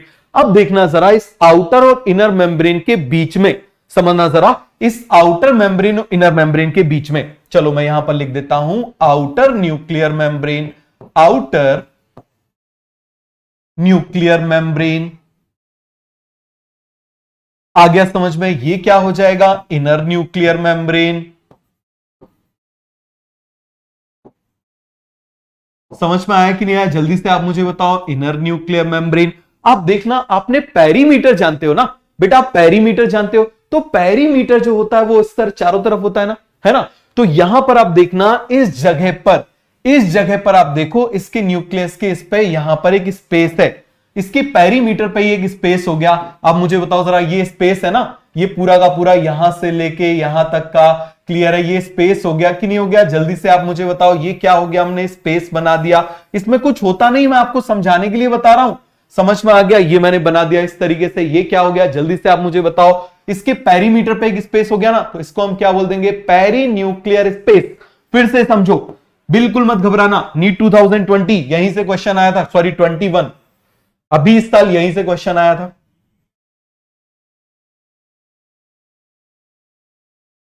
तो आप मुझे बताओ अब ये क्या हो जाएगा? जल्दी से आप मुझे बताओ। This is inner nuclear membrane, this is inner nuclear membrane. Short में लिख दूं, ये क्या हो जाएगा बेटा? Outer nuclear membrane. समझ में आ गया? और ये जो स्पेस यहां पर बीच में प्रेजेंट है, जो इसके पेरीमीटर पे प्रेजेंट है, ये कहलाएगा पेरी न्यूक्लियर स्पेस। क्या कहलाएगा? Peri nuclear space. एनसीईआरटी की सीधी लाइन है, सीधी लाइन से क्वेश्चन पूछा गया है, बिल्कुल सीधी लाइन से क्वेश्चन पूछा गया है। समझ में आ गया? तो आप मुझे बताओ क्यों? अरे आप सर्कल बनाते थे, आप याद करो ना, सर्कल का पेरीमीटर इस तरीके से करते थे कि इसका सर्कल का पेरीमीटर क्या होता था? 2 पाई आर, ऐसे आपने पढ़ा होगा, ऐसे ही कुछ होता था ना। ये इसका पेरीमीटर हो गया। तो पेरीमीटर पे जो स्पेस हो गया वो क्या कहलाएगा, पेरी न्यूक्लियर स्पेस। क्या कहलाएगा, पेरी न्यूक्लियर स्पेस। इसी पेरी न्यूक्लियर स्पेस से नीट 2021 में क्वेश्चन आया है। और इसकी विड्थ कितनी होती है, इसकी विड्थ होती है 10 to 50 नैनोमीटर। कितनी होती है बेटा, 10 to 50 नैनोमीटर। नैनोमीटर का मतलब 10 to the power -9, 10 to the power -9। Clear हो गया, पूरा कॉन्सेप्ट क्लियर हो गया कि नहीं हो गया, जल्दी से आप मुझे बताओ ये कॉन्सेप्ट क्लियर हुआ या नहीं हुआ। हो गया पूरा concept clear, perinuclear space आपको समझ में आ गया। अब देखो जरा, अब देखना, ये मैं पूरा सेल बना रहा हूं, केवल आप डायग्राम से पहले आप कॉन्सेप्ट समझते जाओ। ये मैं पूरा सेल बना रहा हूं, समझ में आ गया। सेल के अंदर मैंने क्या बना दिया, ये मैं न्यूक्लियस बना रहा हूं, समझ में आ गया। ये मैं क्या बना रहा हूं, न्यूक्लियस। थोड़ा सा और गोल बनाते हैं। मुझे बताना ये जो स्पेस है बेटा, ये स्पेस क्या है। This space is called as, this space called as perinuclear space. जल्दी से आप मुझे बताओ ये जो स्पेस है, ये स्पेस क्या है, पेरी न्यूक्लियर स्पेस। बताओ, चलो मैं इसको थोड़ा सा वो करके बना देता हूं जिससे आपको और समझ में आ जाए। तो बताओ जरा, ऐसे बना दूं, ये क्या है, जल्दी से आप मुझे बताओ। ये आपके समझने के लिए जो स्पेस है, this space is called as perinuclear space. जल्दी से आप मुझे बताओ, this space is called as perinuclear space. और ये स्पेस क्या कर रहा है, इस न्यूक्लियस के अंदर के कंपोनेंट को बाहर के न्यूक्लियस के बाहर के कंपोनेंट से दूर दूर करता है। समझो जरा, बस यही क्वेश्चन था, एनसीईआरटी की सीधे लाइन थी। तो आप मुझे बताओ जरा, ये हमने क्या बना दिया बेटा, ये हमने बना दिया this is a perinuclear space. ये जो हमने येलो कलर से बनाया है ना, जल्दी से आप मुझे बताओ, ये जो येलो कलर से बनाया है ये क्या हो जाएगा, this is the perinuclear space. बताओ ये क्या है, this is perinuclear space. NCERT की सीधी लाइन है, ये दोनों के बीच का स्पेस है। अब आप देखना जरा, बाहर का ये जो मटेरियल है, इसके बाहर के पूरे को हम क्या बोलते हैं, साइटोप्लाज्म। बताओ जरा, इस पूरे बाहर को हम क्या बोल देते हैं बेटा, साइटोप्लाज्म। तो ये क्या हो जाएगा, साइटोप्लाज्म। क्या हो जाएगा, साइटोप्लाज्म। समझ में आ गया, इसके बाहर का ये पूरा क्या हो जाएगा, साइटोप्लाज्म। अब इसके अंदर का क्या हो जाएगा, आप समझो जरा, इसके अंदर का हो जाएगा न्यूक्लियोप्लाज्म। ये क्या हो जाएगा, आप मुझे बताओ जरा, ये हो जाएगा न्यूक्लियोप्लाज्म। क्या हो जाएगा, जल्दी से आप मुझे बताओ जरा, न्यूक्लियोप्लाज्म। तो आप देखो जरा, ये पेरी न्यूक्लियर स्पेस क्या कर रहा है, जल्दी से आप मुझे बताओ। This perinuclear space is separating nucleoplasm from cytoplasm. इस पूरे अंदर के मटेरियल को बाहर के मटेरियल से क्या करता है, अलग करता है। यही क्वेश्चन पूछा गया था किसमें, नीट 2021 में। अभी नीट 2021 में एनसीईआरटी की सीधी लाइन है, बिल्कुल सीधी की सीधी लाइन है। समझ में आ गया, कॉन्सेप्ट क्लियर हो गया कि नहीं हो गया, जल्दी से मुझे बताओ। इसके बाहर का पूरा ये जो मैंने ग्रीन कलर से बनाया हुआ है, ये क्या है, साइटोप्लाज्म। अंदर का क्या है, आप मुझे बताओ जरा, अंदर का पूरा क्या है, न्यूक्लियोप्लाज्म। और ये जो बीच का स्पेस है, ये क्या हो गया, perinuclear space. So this perinuclear space is separating, this perinuclear space is separating nucleoplasm from cytoplasm. किसको सेपरेट करेगा, देखो बहुत सारी टर्म्स होती हैं, प्रोटोप्लास्ट, प्रोटोप्लाज्म, ये सब हम बाद में पढ़ेंगे। समझ में आ गया, अभी इससे क्या हो जाता है, उलझ के रह जाते हैं। धीरे धीरे समझो। अभी साइटोप्लाज्म याद हो गया ना, अभी साइटोप्लाज्म याद हुआ कि नहीं हुआ, अभी न्यूक्लियोप्लाज्म याद हो गया ना। एक साथ में सब बता दूं, सेल वॉल हटा दी तो क्या बचा, प्रोटोप्लास्ट बचा। न्यूक्लियर मेम्ब्रेन हटा दी तो क्या बचा, प्रोटोप्लाज्म बचा। ठीक है, न्यूक्लियस हटा दिया तो क्या बचा, साइटोप्लाज्म। वहीं पे कंफ्यूजन हो जाता है। समझ में आ गया, जहां ऐसी बहुत सारी चीजें आती है ना, वहीं कंफ्यूजन आता है। तो मैं उसको क्या करता हूं, आधा पहले पढ़ाता हूं, आधा बाद में पढ़ाता हूं। हो गया पूरा कॉन्सेप्ट क्लियर, आ गया समझ में, क्लियर हो गया कि नहीं हो गया। चलो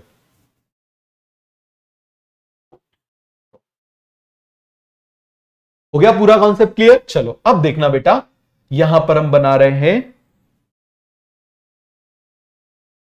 ये मैंने बना दिया क्या, इनर न्यूक्लियर मेम्ब्रेन, और ये मैंने बना दी आउटर न्यूक्लियर मेम्ब्रेन।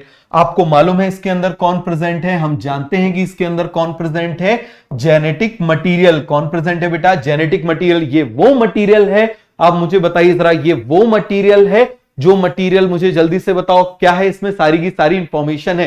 क्या है इसमें, सारी की सारी इंफॉर्मेशन है। क्लियर हो गया, क्या है इसके अंदर, सारी इंफॉर्मेशन है। अब आप मुझे बताओ, जैसे हमारे प्राइम मिनिस्टर हैं, सारी इंफॉर्मेशन उनके पास है। समझ में आ गया। अब मान लो अपने प्राइम मिनिस्टर को एक कमरे में बंद कर दिया, समझ में आ गया, हमने क्या कर दिया, प्राइम मिनिस्टर को एक कमरे में बंद कर दिया। तो मुझे बताओ, प्राइम मिनिस्टर को एक कमरे में बंद कर दिया, फोन भी छुड़ा लिया, सारे कनेक्शन कट कर दिए, तो क्या ये बाहर कम्युनिकेट कर पाएंगे क्या? नहीं कर पाएंगे, तो इनको कम्युनिकेशन देने की जरूरत है। अरे बेसिक बेसिक से तो चलो यार, समझ में आ गया, ये भी अभी जानना है, ये भी अभी जानना है, तभी तो आप पूरे कॉन्सेप्ट को बर्बाद कर लेते हो, गड्ढम गड्ढा कर लेते हो। सीक्वेंस से चलो ना, आराम आराम से चलो ना, क्या जल्दी है? कल ही नीट देना है क्या? अभी टाइम है, 2 साल है। बात समझ में आ रहा है? आराम से चलो, पहले बेसिक, अभी फाउंडेशन बन रहा है। जब बिल्डिंग बनती है ना, जब उसका फाउंडेशन बनता है ना, उस समय जल्दबाजी नहीं की जाती। जल्दबाजी करते हैं तो बड़ी बिल्डिंग गिर जाती है। इसीलिए अभी जल्दबाजी करने की जरूरत नहीं, अभी आराम से समझो। जो समझाया जा रहा है बस उस पर ध्यान दो, आगे का मत सोचो, पहला मत सोचो। समझ में आ गया? चलो, तो आप मुझे बताओ, इस जेनेटिक मटेरियल को बाहर भी कम्युनिकेट करना है भाई, इसको अपने अपने मंत्रियों को बताना है कि क्या करना है, कैसे करना है। क्लियर हो गया? तो अब आप मुझे बताओ हम क्या करें? कुछ स्पेस दे दें इसको बाहर जाने के लिए, कुछ ऐसे दरवाजे बना दे। चलो हम ऐसे दरवाजे बना देते हैं। देखो जरा, ये हम ऐसे दरवाजे बना देते हैं। बीच बीच में हमने क्या कर दिए? ये हमने दरवाजे बना दिए ऐसे। भाई प्राइम मिनिस्टर को बंद थोड़ी कर देंगे, हमने बीच में बना दिए। इस जगह पर क्या होता है, ये जो न्यूक्लियर मेम्ब्रेन है ना, आउटर और न्यूक्लियर इनर मेम्ब्रेन, ये फ्यूज हो जाती है। ये देखो इस तरीके से क्या हो जाती है? फ्यूज हो जाती है। आउटर और इनर न्यूक्लियर मेम्ब्रेन क्या हो जाती है? इस तरीके से फ्यूज हो जाती है। ये देखो जरा, ये फ्यूज हो गई। क्या हो गई बेटा? आउटर और इनर न्यूक्लियर मेम्ब्रेन क्या हो गई? फ्यूज हो गई। तो आप मुझे बताओ, जब ये फ्यूज हो जाएंगी तो यहां पर एक छोटा सा पोर बन जाएगा ना। क्या बन जाएगा? आप मुझे बताओ जरा, पोर हो जाएगा ना। तो अब आप मुझे बताओ जरा, जब ये पोर हो जाएगा तो न्यूक्लियस में एक पोर है, इसको भी सुधार देते हैं थोड़ा सा। तो आप मुझे बताओ, न्यूक्लियस में जब पोर हो जाएगा तो that is called nuclear pore. तो यहां पर क्या बन गया? सीक्वेंस वाइज चलते जाओ। यहां पर क्या हो गया? Fusion of outer and inner nuclear membrane. क्या हो गया? Fusion of outer and inner nuclear membrane. ये हम लिख लेते हैं। तो इस जगह पर आप मुझे बताओ क्या हो गया? इनर और आउटर न्यूक्लियर मेम्ब्रेन का क्या हो गया? फ्यूजन। बताओ जरा, fusion of outer and inner nuclear membrane. समझ में आ गया? क्या हो जाएगा बेटा? Fusion of outer and inner nuclear membrane. इसकी वजह से आप मुझे बताओ ये क्या बन गया? इसकी वजह से ये क्या बन गया? ये जो स्पेस बन गया, that space is called nuclear pore. अब एक बार एग्जाम में क्वेश्चन आया था, बहुत कम लोग सॉल्व कर पाए थे। Why nuclear, how nuclear pore is formed, कैसे न्यूक्लियर पोर फॉर्म्ड हो जाता है। उसके ऑप्शन में बहुत कंफ्यूज हो गए थे। बिल्कुल सिंपल सा तरीका है, बिल्कुल सिंपल सा। Outer nuclear membrane, inner nuclear membrane क्या हो गई? फ्यूज हो गई। क्या हो गई? आउटर और इनर न्यूक्लियर मेम्ब्रेन क्या हो गई? फ्यूज हो गई। और जैसे ही फ्यूज हुई क्या बन गया? न्यूक्लियर पोर बन गया। क्या बन गया बेटा? न्यूक्लियर पोर बन गया। अब आप मुझे बताओ, ये न्यूक्लियर पोर बन गया कि नहीं बन गया? अब जो हमने सेल बनाया था, तो हमने सेल में क्या बनाया था? मुझे जल्दी से बताओ। हमने प्लाज्मा मेम्ब्रेन बनाई थी, उसको सिलेक्टिवली परमिएबल बना दिया था। अब यहां पर पीएम के पास कोई भी चला जाएगा क्या? मेरा मन, चल किसी का भी मन पड़ा, चलो चल के अंदर पीएम से मिलके आ जाते हैं। समझ में आ गया? पता चले पीएम को जाके कुछ भी बोल के आ गए, तो यहां पर गार्ड लगाने की जरूरत है कि नहीं है? यहां पर गार्ड की जरूरत है कि नहीं? एक्स्ट्रा प्रोटेक्शन की जरूरत है कि नहीं है? बिल्कुल है। तो यहां पर हम एक्स्ट्रा प्रोटेक्शन भी प्रोवाइड कर देते हैं। तो ये कॉन्सेप्ट आपको समझ में आ गया? देखो जरा जल्दी से, यही है थ्योरी, यही सब क्या है? थ्योरी। तो यहां पर हम क्या कर देते हैं? इस तरीके से ऐसे प्रोटीन लगा देते हैं। क्या लगा देते हैं? प्रोटीन लगा देते हैं। ये हमने प्रोटीन लगा दिया। समझ में आ गया? पूरा इस तरीके से हम क्या लगा देते हैं? प्रोटीन लगा देते हैं। ये हमने क्या बना दिया बेटा? यहां पर प्रोटीन बना दिया। क्लियर हुआ कि नहीं हुआ? ये हमने प्रोटीन का ऐसे गेट बना दिया। क्लियर हो गया? ये प्रोटीन का हमने क्या बना दिया? गेट बना दिया। आ गया समझ में? क्या बना दिया हमने? प्रोटीन का गेट बना दिया। समझ में आया या नहीं आया? आया समझ में सभी को? तो ये जो प्रोटीन का हमने गेट बना दिया ना, इसी प्रोटीन के गेट को हम क्या बोल देते हैं? एन्यूलस। क्यों बोलते हैं? अब वो समझो। क्या बोल देते हैं हम इसको? एन्यूलस। देखो जरा, ये जो एन्यूलस है ना, ये किसकी तरह होता है? ये अंगूठी की तरह होता है। किसकी तरह? एन्यूलस का मतलब होता है अंगूठी, रिंग। जैसे ये रिंग है, आप समझना जरा। क्लियर हो गया? ये क्या है? रिंग है। तो अब आप देखना, मान लो एक ये हो गई प्लाज्मा मेम्ब्रेन, दूसरी प्लाज्मा मेम्ब्रेन ये हो गई। तो इन प्लाज्मा मेम्ब्रेन के बीच में इस तरीके से ये क्या हो जाएगा? अंगूठी जैसा स्ट्रक्चर हो जाएगा। समझ में आ गया? ये आ गया प्रोटीन आ गया। क्लियर हो गया? तो ये आपको पूरा कॉन्सेप्ट क्लियर हो गया कि नहीं हो गया? इसको हम क्या बोल देते हैं? एन्यूलस। क्या बोल देते हैं? एन्यूलस। कॉन्सेप्ट क्लियर हो गया? या कोई डाउट है? कोई डाउट है तो पूछो। कोई डाउट है? आ गया समझ में? हो गया पूरा का पूरा कॉन्सेप्ट क्लियर? इसको हम क्या बोल देंगे? एन्यूलस। एन्यूलस का मतलब क्या होता है बेटा? रिंग। रिंग जैसा स्ट्रक्चर है। चलो मैं आपको इसका और वो बताता हूं, देखना जरा। जैसे मान लो यहां पर मान लो ये एक न्यूक्लियर मेम्ब्रेन है आउटर, ये है इनर न्यूक्लियर मेम्ब्रेन। अब ये दोनों फ्यूज हो गई। यहां पर भी आप मुझे बताओ ये क्या है, आउटर, ये है इनर, ये क्या हो गई, फ्यूज हो गई। अब जब ये फ्यूज हो जाएगी तो यहां पर अंगूठी जैसा स्ट्रक्चर आ जाता है, प्रोटीन का कॉम्प्लेक्स बनता है। इसको हम क्या बोल देते हैं, एन्यूलस। जल्दी से आप मुझे बताओ क्या बोल देते हैं इसको, एन्यूलस। क्लियर हो गया, क्या बोल देंगे, एन्यूलस। और इस पूरे के पूरे कॉम्प्लेक्स को, इस पूरे के पूरे कॉम्प्लेक्स को हम बोल देते हैं, पूरा एंटायरली इसको हम बोल देते हैं न्यूक्लियर इन्वेलप। क्या बोल देते हैं, इन्वेलप। इन्वेलप का मतलब क्या होता है, लिफाफा। क्या मतलब होता है, लिफाफा। समझ में आ गया। तो आप मुझे बताओ जरा इन्वेलप का मतलब क्या होता है। जैसे आपने देखा ना, लेटर को किसी इन्वेलप के अंदर रखते हैं, किसके अंदर रखते हैं, इन्वेलप के अंदर रखते हैं। समझ में आ गया, पूरा कॉन्सेप्ट क्लियर हो गया कि नहीं हो गया, आगे बताऊंगा बेटा कैसे फॉर्म होता है। हो गया पूरा concept clear. Function of annulus, guard करना। फंक्शन ऑफ एन्यूलस क्या होता है, गार्ड करना। हो गया पूरा कॉन्सेप्ट क्लियर। अंदर से बाहर जा रहा है, कौन जा रहा है, कैसे जा रहा है, अरे गार्ड की तरह, प्राइम मिनिस्टर के गार्ड की तरह। समझ में आ गया, पूरा कॉन्सेप्ट क्लियर हुआ है नहीं हुआ। देखो जरा, ये देखो यहां पर ये क्या है, अंदर है। अब अंदर से कौन बाहर जाएगा, ये डिसाइड करेगा, गार्ड करेगा। बाहर से कौन अंदर आएगा, ये डिसाइड करेगा। तो ये जो एन्यूलस है ये गार्ड करता है कि कौन अंदर बाहर जाएगा, कौन यहां से बाहर जाएगा, कौन अंदर जाएगा। इसको गार्ड करने का काम कौन करता है, एन्यूलस। कौन करता है आप मुझे बताओ जरा, एन्यूलस। तो पूरा कॉन्सेप्ट क्लियर हो गया कि नहीं हो गया, जल्दी से आप मुझे बताओ। हो गया कॉन्सेप्ट क्लियर, ये हो गया। चलो एक बार फिर बता देता हूं। अब फाइनल डायग्राम मैं आपको इसका बना के बताता हूं। किसी को डाउट है तो बताओ, क्वेश्चन आता ही आता है, एक एक चीज पे मैं आपको बता रहा हूं। कोई डाउट आए तो बेटा पूछते जाओ। ये मैंने बना दिया, ठीक है। Outer nuclear membrane, inner nuclear membrane, बोलते जाओ। Outer nuclear membrane, inner nuclear membrane, outer nuclear membrane and inner nuclear membrane. हो गया क्लियर। अब आप मुझे बताओ, ये न्यूक्लियर मेम्ब्रेन को हमने क्या करा दिया, फ्यूज करा दिया। न्यूक्लियर मेम्ब्रेन को हमने क्या करा दिया, फ्यूज करा दिया। इनके बीच का जो स्पेस है क्या कहलाएगा, पेरीन्यूक्लियर स्पेस। क्या कहलाएगा, पेरीन्यूक्लियर स्पेस। समझ में आ गया। अभी आपको इसके स्पेस के अंदर क्या होता है, आपको कोई भी वो वर्ड नहीं पता है, बताऊंगा, कंफ्यूज हो जाओगे, कोई मतलब नहीं है, आगे पढ़ेंगे जब वो पूरे मटेरियल आ जाएंगे तब। ये हमने कर लिया। ये हमने क्या बना दिया, हमने इस तरीके से पोर कॉम्प्लेक्स ही हमने बना दिया इस तरीके से। ये देखो जरा, अभी मैं आपको डायग्राम भी दिखाता हूं।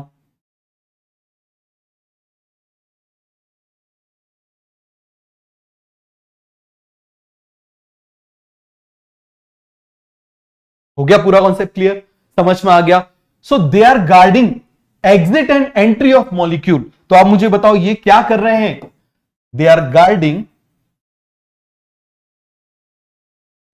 Entry and exit of substances from nucleus. आ गया समझ में, पूरा कॉन्सेप्ट क्लियर हो गया कि नहीं हो गया, जल्दी से आप मुझे बताओ। हो गया क्लियर। अब देखो इतना सारा एंट्री एग्जिट यहां से चल रहा है, तो आप मुझे बताओ, प्राइम मिनिस्टर भी अंदर बैठा हुआ है, तो एडिशनल सपोर्ट की जरूरत है, बिल्कुल एडिशनल सपोर्ट की जरूरत है, अंदर दे देते हैं। तो एक और हम फाइब्रस की लेयर बना देते हैं अंदर तरफ, जिससे ये क्या हो जाए, इसको एडिशनल सपोर्ट मिल जाए। अब ये किसकी बनी होती है, ये भी आप पढ़ोगे साइटोस्केलेटन में, चैप्टर के बिल्कुल एंड में। समझ में आ गया, ये फाइबर्स की लेयर होती है और न्यूक्लियस के अंदर तरफ एक लेयर है, और लेयर को हम लैटिन में बोलते हैं लैमिना। लेयर को हम लैटिन में क्या बोलते हैं बेटा, लैमिना। तो आप मुझे बताओ जरा, ये क्या हो जाएगी, न्यूक्लियर लैमिना। समझ में आ गया। तो आप मुझे बताओ, ये मैंने बना दी फाइब्रस लेयर। फाइब्रस लेयर कौन से फाइबर की बनी होती है आपको आगे बताऊंगा। This fibrous layer inner side of the है न्यूक्लियर न्यूक्लियस के आउटर साइड, इनर साइड है, क्या बोलेंगे इसको, that is called nuclear lamina. Lamina का मतलब क्या होता है, लेयर। लैमिना का मतलब क्या होता है बेटा, लेयर। समझ में आ गया। देखो सब मालूम है मुझे, लेकिन यदि मैं इस टाइम पे बताऊंगा कंफ्यूज हो जाओ कैसे। अब ये लैमिना का बता दूं, ये कौन कौन से लैमिन प्रोटीन से बने होते हैं, यहीं पे चीजें कॉम्प्लिकेटेड हो जाएंगी। तो मैं आपको वो दूंगा जिससे आपका फायदा होगा। अब डॉक्टर के पास जाके आप कुछ भी बोलोगे, मुझे ये दे दो, वो दे दो, वो दे दो, लेकिन आपको डॉक्टर वही देगा जिससे आपका फायदा होगा। तभी देगा जब आपका फायदा होगा, उसी समय देगा। अभी आपको डीएनएस की बोतल लगने से नुकसान हो जाएगा तो मैं अभी नहीं दूंगा आपको। बात समझ में आ गया? तो मैं वही दूंगा, टाइम पे दूंगा। आ गया समझ में? आप कितना भी चिल्लाओगे मैं आपको तभी दूंगा। हो गया पूरा कॉन्सेप्ट क्लियर? अरे ये लिखा तो हुआ है, फंक्शन ऑफ एन्युलस, दिख नहीं रहा क्या? हो गया पूरा का पूरा कॉन्सेप्ट क्लियर? फाइब्रस लेयर है। चलो अब न्यूक्लियस के बारे में पढ़ते हैं। तो न्यूक्लियस देखो जरा, nucleus is a controlling centre of the cell. क्या हो जाएगा बेटा? Nucleus is the controlling centre of the cell. Why it is controlling centre? इसके ऊपर भी एम्स में क्वेश्चन आ चुका है। Because most of the genetic material is present inside the nucleus. Most बोल रहे हैं हम, क्यों? क्या बोल रहे हैं बेटा? यहां पर मोस्ट बोल रहे हैं, यही वर्ड इंपॉर्टेंट है। मोस्ट बोल रहे हैं, ऑल क्यों नहीं बोल रहे? क्योंकि थोड़ा सा some of the genetic material is present inside mitochondria and chloroplast. क्योंकि थोड़ा सा जेनेटिक मटीरियल कहां पे प्रेजेंट होता है? माइटोकॉन्ड्रिया एंड क्लोरोप्लास्ट में। कहां पे प्रेजेंट होता है? माइटोकॉन्ड्रिया एंड क्लोरोप्लास्ट में। देखो, जैसी आपको मैंने बताया था कि न्यूक्लियस के अंदर जेनेटिक मटीरियल और सारी की सारी इंफॉर्मेशन आप मुझे बताओ किसके अंदर होती है? जेनेटिक मटीरियल के अंदर होती है। तो जेनेटिक मटीरियल आप मुझे बताओ कहां पे प्रेजेंट है? न्यूक्लियस के अंदर प्रेजेंट है, बट पूरा प्रेजेंट नहीं है। कुछ जो है वो कहां पर है? माइटोकॉन्ड्रिया क्लोरोप्लास्ट के अंदर प्रेजेंट है। तो इसीलिए तो हम क्या बोल रहे हैं? ऑल द इंफॉर्मेशन नहीं बोल रहे हैं, हम क्या बोल रहे हैं? Most of the genetic information is present inside nucleus.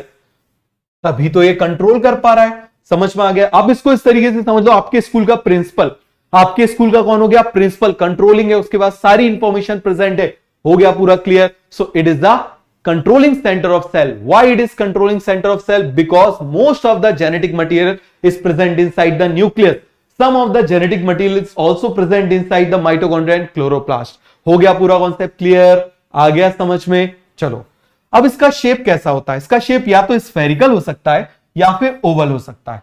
कैसा हो सकता है? स्फेरिकल हो सकता है या फिर ओवल हो सकता है। समझ में आ गया? कैसा हो सकता है? स्फेरिकल हो सकता है या फिर ओवल हो सकता है। अब ये प्रॉपर्टी ऑफ यूकैरियोटिक सेल है। आपको मालूम है प्रोकैरियोट के अंदर न्यूक्लियस नहीं होते, प्रोकैरियोट के अंदर न्यूक्लियस नहीं होते, यूकैरियोट के अंदर होते हैं।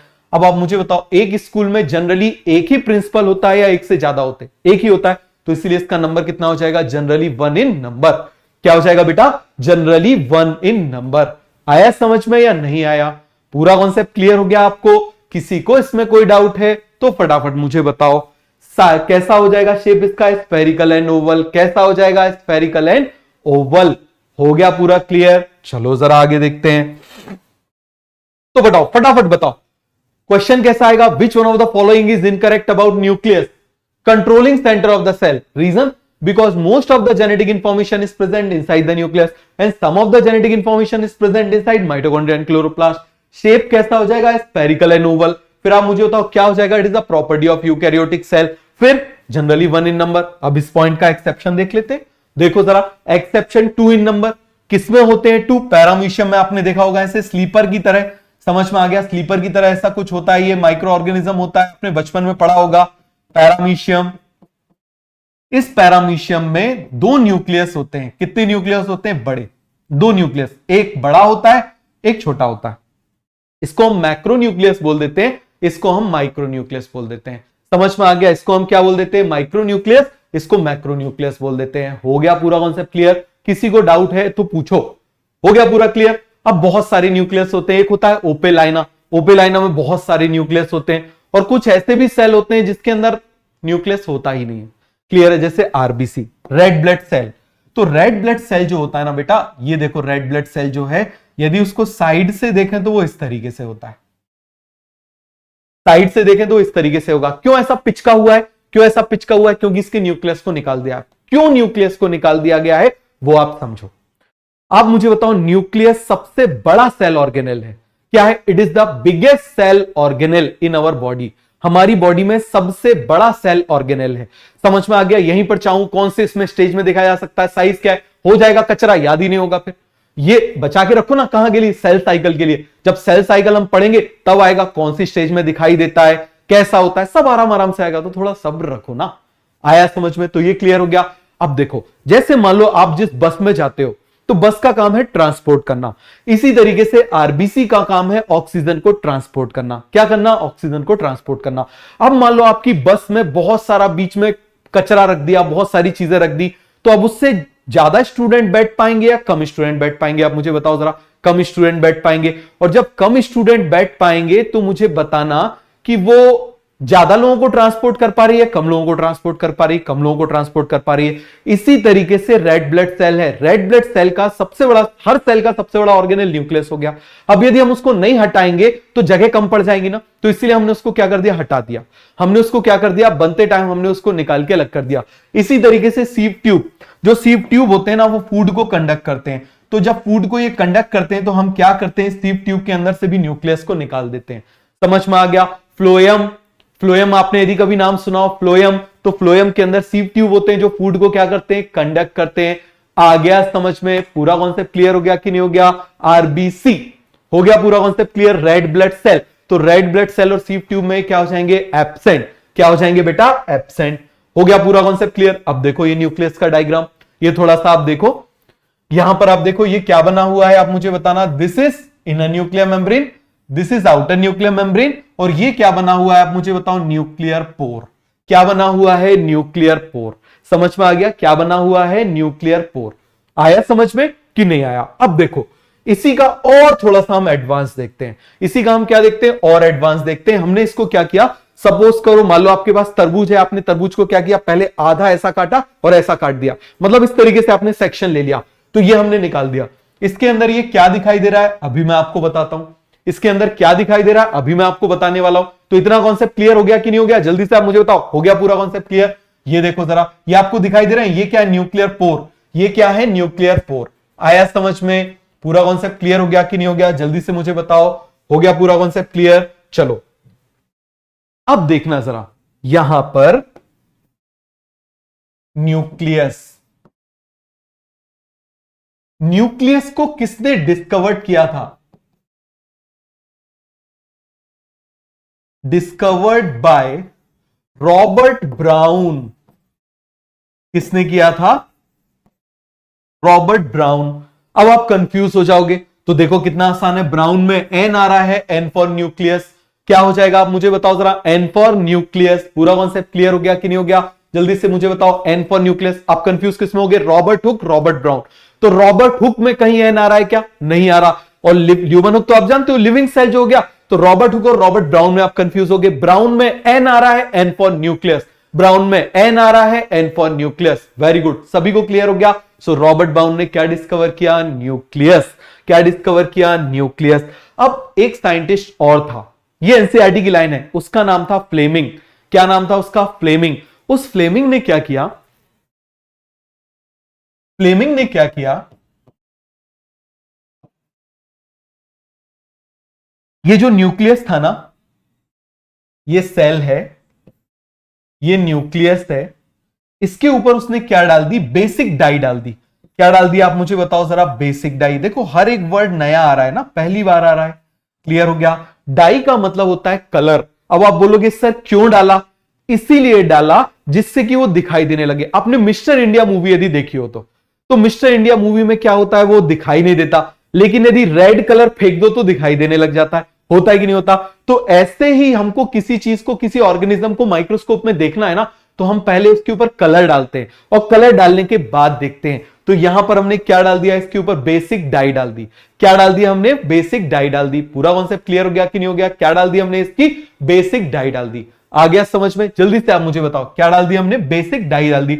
और जब बेसिक डाई डाल दी, कौन सी डाई डाली हमने, बेसिक डाई, तो अब हमको क्या हो गया, ये दिखाई देने लगा।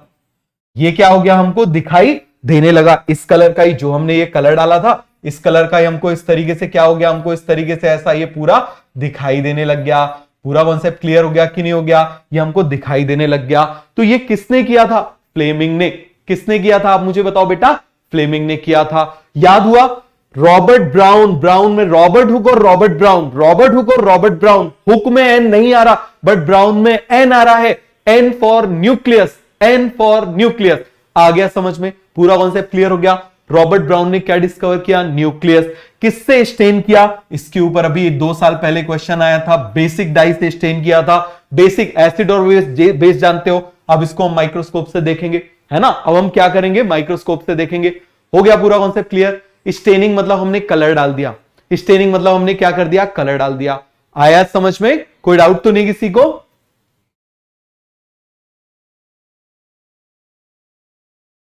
हो गया पूरा कॉन्सेप्ट क्लियर। चलो अब हम बात कर रहे हैं फ्लेमिंग को क्या दिखाई दिया, देखना जरा। ये देखो, ये जो था ना, इसके अंदर है न्यूक्लियस। क्या है इसके अंदर? न्यूक्लियस। ये हमने बना दिया डबल मेम्ब्रेन। क्या बना दिया हमने? न्यूक्लियस बना दिया। समझ में आ गया? डबल मेम्ब्रेन बाउंड है, हम पहले ही लिख चुके हैं। क्लियर हो गया? अब देखो, इसको जब हमने इलेक्ट्रॉन माइक्रोस्कोप से देखा, समझना जरा, ये थोड़ा सा ज्यादा इंपॉर्टेंट है। जब हमने इसको क्या किया? इलेक्ट्रॉन माइक्रोस्कोप से देखा। कौन से माइक्रोस्कोप से देखा हमने इसको? इलेक्ट्रॉन माइक्रोस्कोप से देखा। या अभी सब छोड़ो, बिल्कुल और सिंपल छोड़ो, समझ में आ गया? हमने क्या किया? इसको नॉर्मल देखा, हमने इसको माइक्रोस्कोप से देखा। भूल जाओ अभी इलेक्ट्रॉन माइक्रोस्कोप, कौन सा माइक्रोस्कोप, सब भूल जाओ। हमने इसको माइक्रोस्कोप से देखा। जब हमने इसको माइक्रोस्कोप से देखा तो हमको डाई करने के बाद, आफ्टर डाई, हम डाई पर ही आ जाते हैं। ये हमने यहां पर कौन सी डाई डाल दी? Basic dye. कौन सी डाई डाल दी हमने यहां पर? बेसिक डाई डाल दी। और बेसिक डाई डालने की टेक्निक को हम क्या बोल देते हैं? स्टेनिंग। स्टेन मतलब कलर डाल लेना, कलर लग जाना, क्या हो जाता है? स्टेनिंग। क्लियर हो गया? जब हमने इसको देखा तो यहां पर क्या दिखाई दिया, आप वो देखो जरा।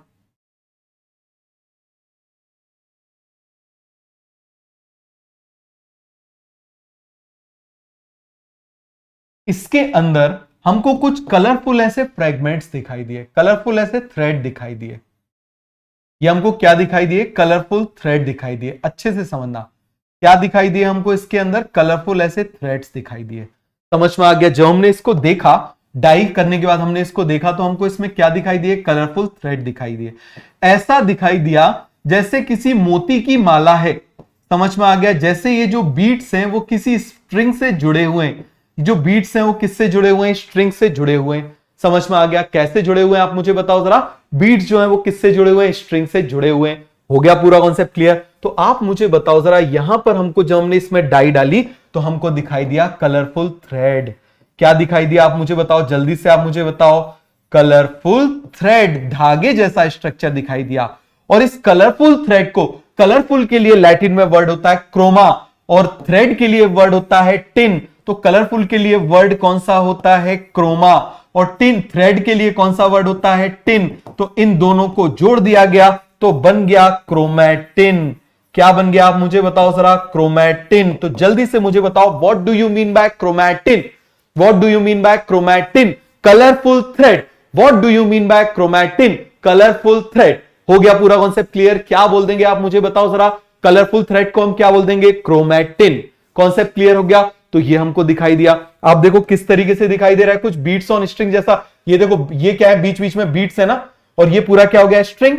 तो बताओ ऐसा ही दिखाई दे रहा है कि नहीं दिखाई दे रहा? जल्दी से आप मुझे बताओ। इसको हमने क्या बोल दिया? Colourful thread. अब ये है क्या? यही हमको समझना है पैकेजिंग ऑफ डीएनए में। समझ में आ गया? यही हमको क्या समझना है? पैकेजिंग ऑफ डीएनए में। तो पढ़े तो बताओ, इतना समझ में आया कि नहीं आया? जल्दी से मुझे बताओ। बहुत आराम से पढ़ा है अभी मैंने, बहुत सारे डायग्राम बताए हैं, बट बहुत थोड़ा थोड़ा सा एक एक लाइन को मैंने डायग्राम से एक्सप्लेन किया है, जिससे आपके दिमाग में विजुअलाइजेशन हो जाए, आप उसको विजुअलाइज कर सको, बॉटनी को फील कर सको। इसीलिए सब्जेक्ट को जब आप करोगे ना, आपके दिमाग में वो चीज लंबे टाइम तक रहेगी। और बेटा एक चीज याद रखो, जो भी ये टाइप करते हो, ये सब जो टाइप चल रहा है, समझ में आया? मैं आपको एक सिंपल सी चीज बताता हूं। मैं उन स्टूडेंट से बात कर रहा हूं जो स्टूडेंट अच्छे से तैयारी कर रहे हैं। देखो, आप जो यूनिवर्स में दोगे ना, वो लौट के आएगा। क्लियर हो गया? तो आपका ध्यान केवल किस पे होना चाहिए? अच्छी चीज पे होना चाहिए। और जो लोग उस पर गलत लिख रहे हैं, वो भी इस बात को बहुत अच्छे से समझ लो। आप यदि उल्टा सीधा लिखोगे तो उल्टी सारी चीजें आपकी तरफ आएंगी। आप एग्जाम देने जाओगे, कुछ का कुछ होगा, पूरा आपका कॉन्सेप्ट खराब होगा। तो इसीलिए बेटर है, सब कुछ आप डिप्रेस हो जाओगे। तो इसीलिए वही लिखो जो आपको समझ में नहीं आ रहा है, तो आप मुझसे कनेक्ट रहोगे। कनेक्ट रहोगे तो मुझे समझ में सब कुछ आएगा कि क्या आपको दिक्कत आ रही है, क्या नहीं आ रही है। क्लियर हो गया? क्योंकि आप मेरे वर्चुअली आप मेरे सामने हो, एग्जैक्टली सामने तो नहीं हो। एग्जैक्टली सामने होते तो मैं आपकी आंखों से ही समझ जाता कि हाँ भाई, ये कॉन्सेप्ट में इसको दिक्कत आई, धीरेन्द्र को दिक्कत आई, या किसको दिक्कत आई, है ना? तो ये एक आदत में डालो। और वो बच्चे जो अच्छे से पढ़ाई कर रहे हैं, उनको मैं एक सिंपल सी बात बोलूंगा। आप मुझे बताओ, गॉड या गॉडेस को, या आपने बुद्ध को देखा होगा, हमेशा कमल के ऊपर बिठाते हैं।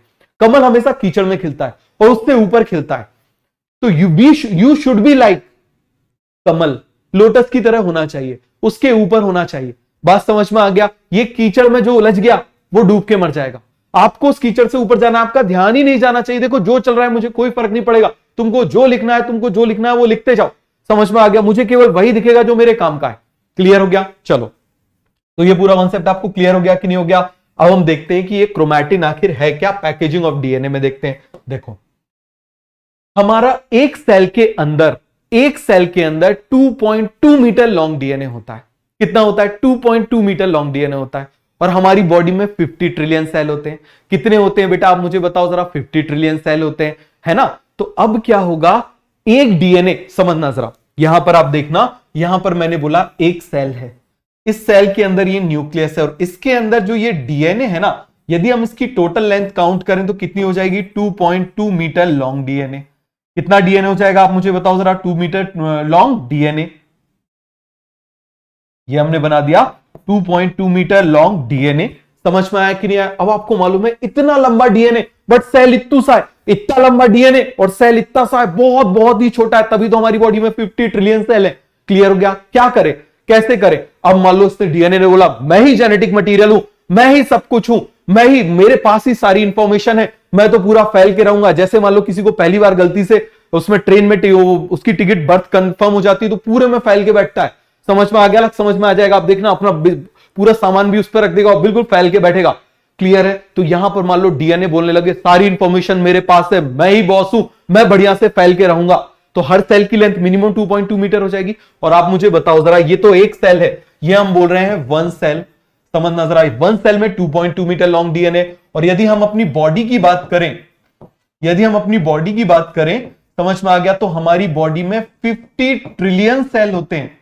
समझ में आ गया? 50 ट्रिलियन। वैसे तो मैं आपको बता दूं, अभी जो लेटेस्ट पेपर अभी पब्लिश हुआ था हार्वर्ड में, उसमें तो इसको हटा के 50 ट्रिलियन से भी हटा के इसको 100 ट्रिलियन कर दिया। इतने सेल होते हैं। समझ में आ गया? कितने सेल होते हैं? 100 ट्रिलियन सेल होते हैं। इतने सारे सेल होते हैं। तो आप मुझे बताओ, हर एक सेल के अंदर यदि डीएनए 2.2 मीटर लॉन्ग डीएनए हो गया, तो आप मुझे बताओ 2.2 मीटर को इससे मल्टीप्लाई कर लो जरा, 100 इंटू 2.2 कर लो और यहां पर ट्रिलियन कर दो। कितना हो गया आप देखो जरा, 220 ट्रिलियन मीटर। 220 ट्रिलियन मीटर हमारी बॉडी की मिनिमम हाइट होना चाहिए। और यदि हमारी बॉडी की 2.2 ट्रिलियन मीटर हाइट है, तो पैर यदि हमारा अर्थ पर होगा ना, तो सिर पता चला हमारा सैटर्न पे पहुंच जाएगा, और जो यूरेनस है ना, उसको हम उठा के यहां कहीं रख देंगे। तो किसी ने बोला तुम्हारी कुंडली में राहु कितनी खराब है, रुको 2 मिनट, कहां रखना है वहां रख देते हैं। बताओ जरा, तो ऐसा होता है क्या? नहीं होता। भगवान का शुक्र, ऐसा नहीं होता। तो आप मुझे बताओ ऐसा क्यों नहीं होता? ऐसा इसीलिए नहीं होता क्योंकि ये डीएनए रैप हो जाता है। आपने पतंग उड़ाई होगी, तो पतंग उड़ाते टाइम धागा कितना ही लंबा क्यों ना हो जाए, हम उसको चरखे के चारों तरफ रैप कर देते हैं। तो यहां पर ये जो धागा है, इस धागे को रैप करने के लिए हम किसका यूज करेंगे? चरखे का यूज करेंगे।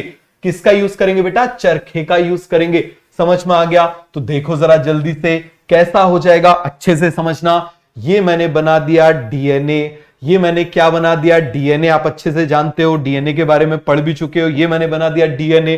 अब इस डीएनए को हम रैप कर देते हैं किसके चारों तरफ? हम इसको रैप कर देते हैं चरखे के चारों तरफ। और वो चरखा बना हुआ है किससे? हिस्टोन प्रोटीन से। किससे बना हुआ है? हिस्टोन प्रोटीन से बना हुआ है। और उस हिस्टोन का नाम क्या है? H2A, H2B, H3, H4। फिर से देखो, जिससे याद हो जाए। बताओ जरा, ये मैंने बना दिया H2A, क्या नाम है इसका? H2B, H3, H4। समझ में आ गया? H2A, H2B, H3, H4। 4 histone की बॉल ऊपर है, 4 हिस्टोन की बॉल नीचे है। तो आप मुझे बताओ टोटल कितने हो गए? 8 हिस्टोन। तो इसीलिए इसको हम क्या बोल देंगे? Histone octamer. क्या बोल देंगे बेटा? Histone octamer. 8 है तो क्या बोल देंगे? ऑक्टामर। क्या बोल देंगे? जल्दी से मुझे बताओ जरा। ऑक्टामर। 4 ऊपर 4 नीचे, 4 ऊपर 4 नीचे, टोटल कितनी हो गई? 8। तो क्या बोल देंगे? Histone octamer. क्या बोल देंगे? Histone octamer. इसी हिस्टोन ऑक्टामर के चारों तरफ ये डीएनए रैप होता है। अब बोलो सर क्यों होता है, ये भी बता दो। अभी बता दूंगा, फिर 12th में क्या पढ़ोगे? क्यों कॉम्प्लिकेट करोगे? आप मुझे बताओ। चलो, इतने नेगेटिव देखो यहां पर ज्यादा, आप मुझे बताओ जरा, नेगेटिव नेगेटिव नेगेटिव ही सोचते हो। डीएनए के अंदर चार्ज ही नेगेटिव है। डीएनए में कौन सा चार्ज है? नेगेटिव। और यदि इसको इससे रैप करना है तो नेगेटिव को चिपकाना है तो किससे चिपकाना पड़ेगा? पॉजिटिव। तो यहां पर पॉजिटिव चार्ज होता है। कैसा चार्ज होता है? पॉजिटिव चार्ज होता है। और अभी आपने अमीनो एसिड यदि पढ़े हो तो कुछ नेगेटिव चार्ज अमीनो एसिड होते हैं, कुछ पॉजिटिव चार्ज अमीनो एसिड होते हैं, कुछ एसिडिक अमीनो एसिड होते हैं, कुछ बेसिक अमीनो एसिड होते हैं। समझ में आ गया? जैसे आपने ग्लूटामिक एसिड पढ़ा होगा, एसिड है, कौन सा चार्ज होता है? नेगेटिव। आपने लाइसिन पढ़ा होगा, आपने आर्जिनिन पढ़ा होगा, आपने हिस्टिडीन पढ़ा होगा, ये सभी कैसे हो जाते हैं? Basic amino acid. तो इन पे चार्ज कैसा होता है? पॉजिटिव। कैसा चार्ज हो जाएगा? पॉजिटिव। तो ऐसे से ये बना होता है। हो गया ना कॉम्प्लिकेटेड, इसीलिए नहीं बताता। आगे समझ में बात को? तो देखो जरा जल्दी से। तो आप मुझे बताओ जरा, ये क्या हो गया हमारा चरखा, ये हो गया हमारा धागा। बस इसके चारों तरफ हमको क्या करना है? लपेटना है। क्या करना है हमको? लपेटना है। क्यों इसके चारों तरफ आ रहा है? क्योंकि देखो जरा, डीएनए पे चार्ज होता है नेगेटिव। डीएनए पे चार्ज कैसा होता है? नेगेटिव। डीएनए को चारों तरफ लपेटना है। तो आप मुझे बताओ जरा, इसमें हिस्टोन में कौन सा चार्ज होना चाहिए? हिस्टोन में चार्ज होना चाहिए पॉजिटिव। हिस्टोन में कौन सा चार्ज होना चाहिए? पॉजिटिव। समझ में आ गया? कौन सा चार्ज होना चाहिए? पॉजिटिव। ये मैंने बना दिया। कौन सा चार्ज होना चाहिए? पॉजिटिव। ये मैंने पॉजिटिव चार्ज बना दिया। अब क्या हो जाएगा? जल्दी से मुझे बताओ। ये जो डीएनए इस हिस्टोन के चारों तरफ रैप हो जाएगा।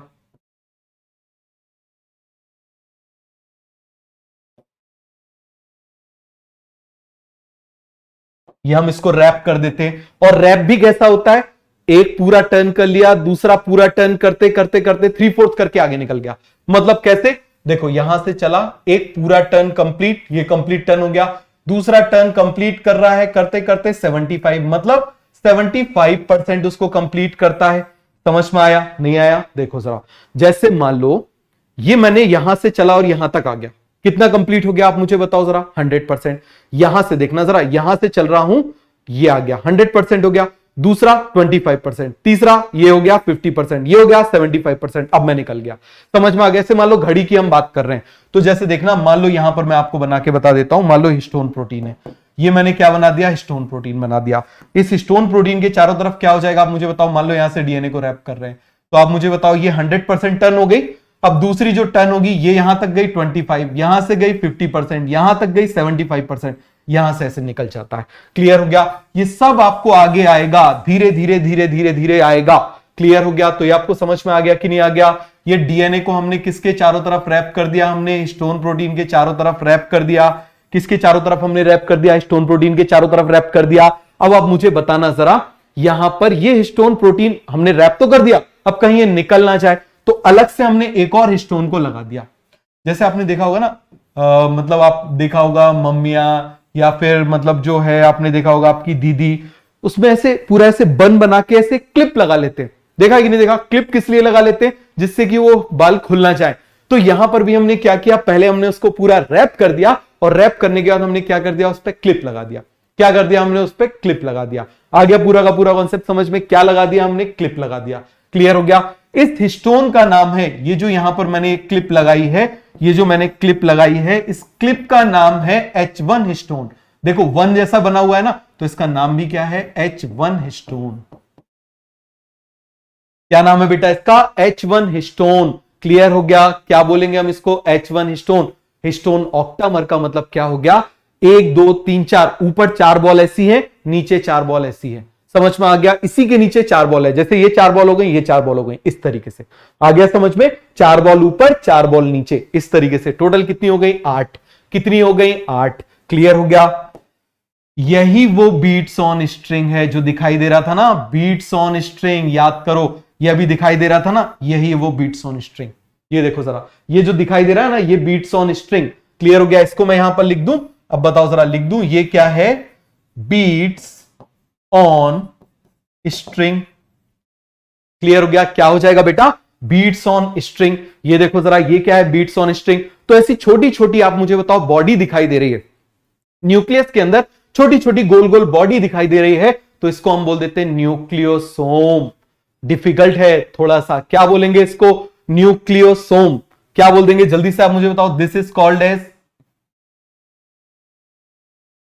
न्यूक्लियोसोम। अब इतने से भी काम नहीं चलता, और रैप करने की जरूरत है।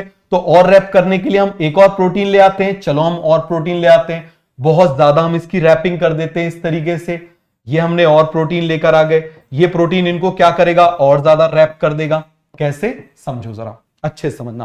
पहले हमने किसके चारों तरफ रैप कर दिया? हिस्टोन के चारों तरफ, ठीक है, हिस्टोन के चारों तरफ, हिस्टोन के चारों तरफ, हिस्टोन के चारों, फिर सबको पकड़ के हमने रैप कर दिया। समझ में आ गया? रैप हो गए, वो ऐसे गोल गोल ऐसे बन गए, फिर उनको पकड़ के हमने और रैप कर दिया। तो यहां पर इसकी जो लेंथ थी ना, ये इतना ज्यादा रैपिंग होने के बाद इसकी 1/25 लेंथ बचती है। कितनी लेंथ बचती है? 1/25 लेंथ इसकी बचती है। आ गया समझ में? पूरा कॉन्सेप्ट क्लियर हुआ कि नहीं हुआ? जल्दी से आप मुझे बताओ। तो यहां पर आप मुझे बताना, इसकी रैपिंग की वजह से, पहले ये डीएनए था स्टोन के चारों तरफ रैप हो गया, फिर हमने इसको पकड़ के और रैप कर दिया। जैसे आप समझना, मान लो आप 4 लोग खड़े हुए, मैंने आपके चारों तरफ धागा लपेटा, फिर दूसरे की तरफ, फिर तीसरे की तरफ, फिर चौथे की तरफ, फिर सबको पकड़ा, सबके चारों तरफ लपेट दिया। समझ में आ गया? ऐसे बहुत सारे ग्रुप बने हुए। क्लियर हो गया? उन सारे ग्रुप को पास में रखा, फिर लपेट दिया। तो इस तरीके से बहुत सारे जो प्रोटीन होते हैं, बहुत सारे प्रोटीन ये क्या कर देते हैं? इसको फोल्ड कर देते हैं, और इस प्रोटीन का नाम होता है स्कैफोल्डिंग प्रोटीन। क्या नाम होता है? Scaffolding protein. समझ में आ गया? क्या नाम होगा? जल्दी से आप मुझे बताओ, इसका नाम क्या होगा? Scaffolding protein. क्लियर हो गया? और इस स्कैफोल्डिंग प्रोटीन की वजह से, इस स्कैफोल्डिंग प्रोटीन की वजह से आप मुझे बताओ जरा, ये क्या हो जाएगा? इतना ज्यादा ये रैप हो जाएगा, ये जो डीएनए है ना, इतना ज्यादा इस तरीके से क्या हो जाएगा? रैप हो जाएगा। ये देखो रैप हो गया। समझ में आ गया? क्या हो गया यहां पर? डीएनए इतना ज्यादा रैप हो गया। फिर से बताऊं? देखो जरा जल्दी से देखो, फटाफट आप मुझे बताना। यहां पर मैंने बना दिया, ये क्या हो गया? डीएनए। इस डीएनए को मैंने किसके चारों तरफ रैप कर दिया? इस डीएनए को मैंने रैप कर दिया किसके चारों तरफ? ये हिस्टोन के ऑक्टामर्स हैं। ये मैंने बना दिया, बहुत सारे ऑक्टामर्स हैं, 8 हिस्टोन है, 4 बॉल ऊपर 4 बॉल नीचे। चलो हमने इसको रैप कर दिया, फिर से बना देते हैं यहां पर।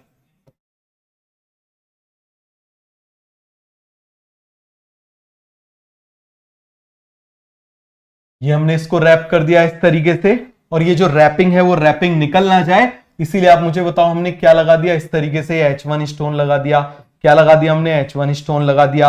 आप मुझे बताओ यही क्या है? वो बीट्स ऑन स्ट्रिंग। यही क्या है? वो बीट्स ऑन स्ट्रिंग। अभी इतने में भी काम नहीं चला, अभी भी ये न्यूक्लियस में नहीं बनेगा, तो हमने इसको क्या कर दिया? और ज्यादा हमने इसको रैप कर दिया इस तरीके से। क्लियर है? और हमने एक नया प्रोटीन लेकर आ गया, स्कैफोल्डिंग प्रोटीन। इस स्कैफोल्डिंग प्रोटीन की वजह से क्या हो गया? ये हाईली ऐसे कॉइल्ड हो गया। ये देखो जरा, इस तरीके से क्या हो गया? ऐसे कॉइल्ड हो गया। ये कॉइल हो गया इस तरीके से। अब हम क्या करेंगे? ऐसा ये कॉइल हो गया, इसकी केवल आउटलाइन को मार्क करते हैं। केवल किसको मार्क कर रहे हैं हम? आउटलाइन को मार्क कर रहे हैं। तो इसकी आउटलाइन को मार्क करते हैं, तो ये कुछ ऐसा बन जाता है। केवल आउटलाइन को मार्क करने पे। इस आउटलाइन को, इसके अंदर है क्या? बेसिकली इसके अंदर है डीएनए।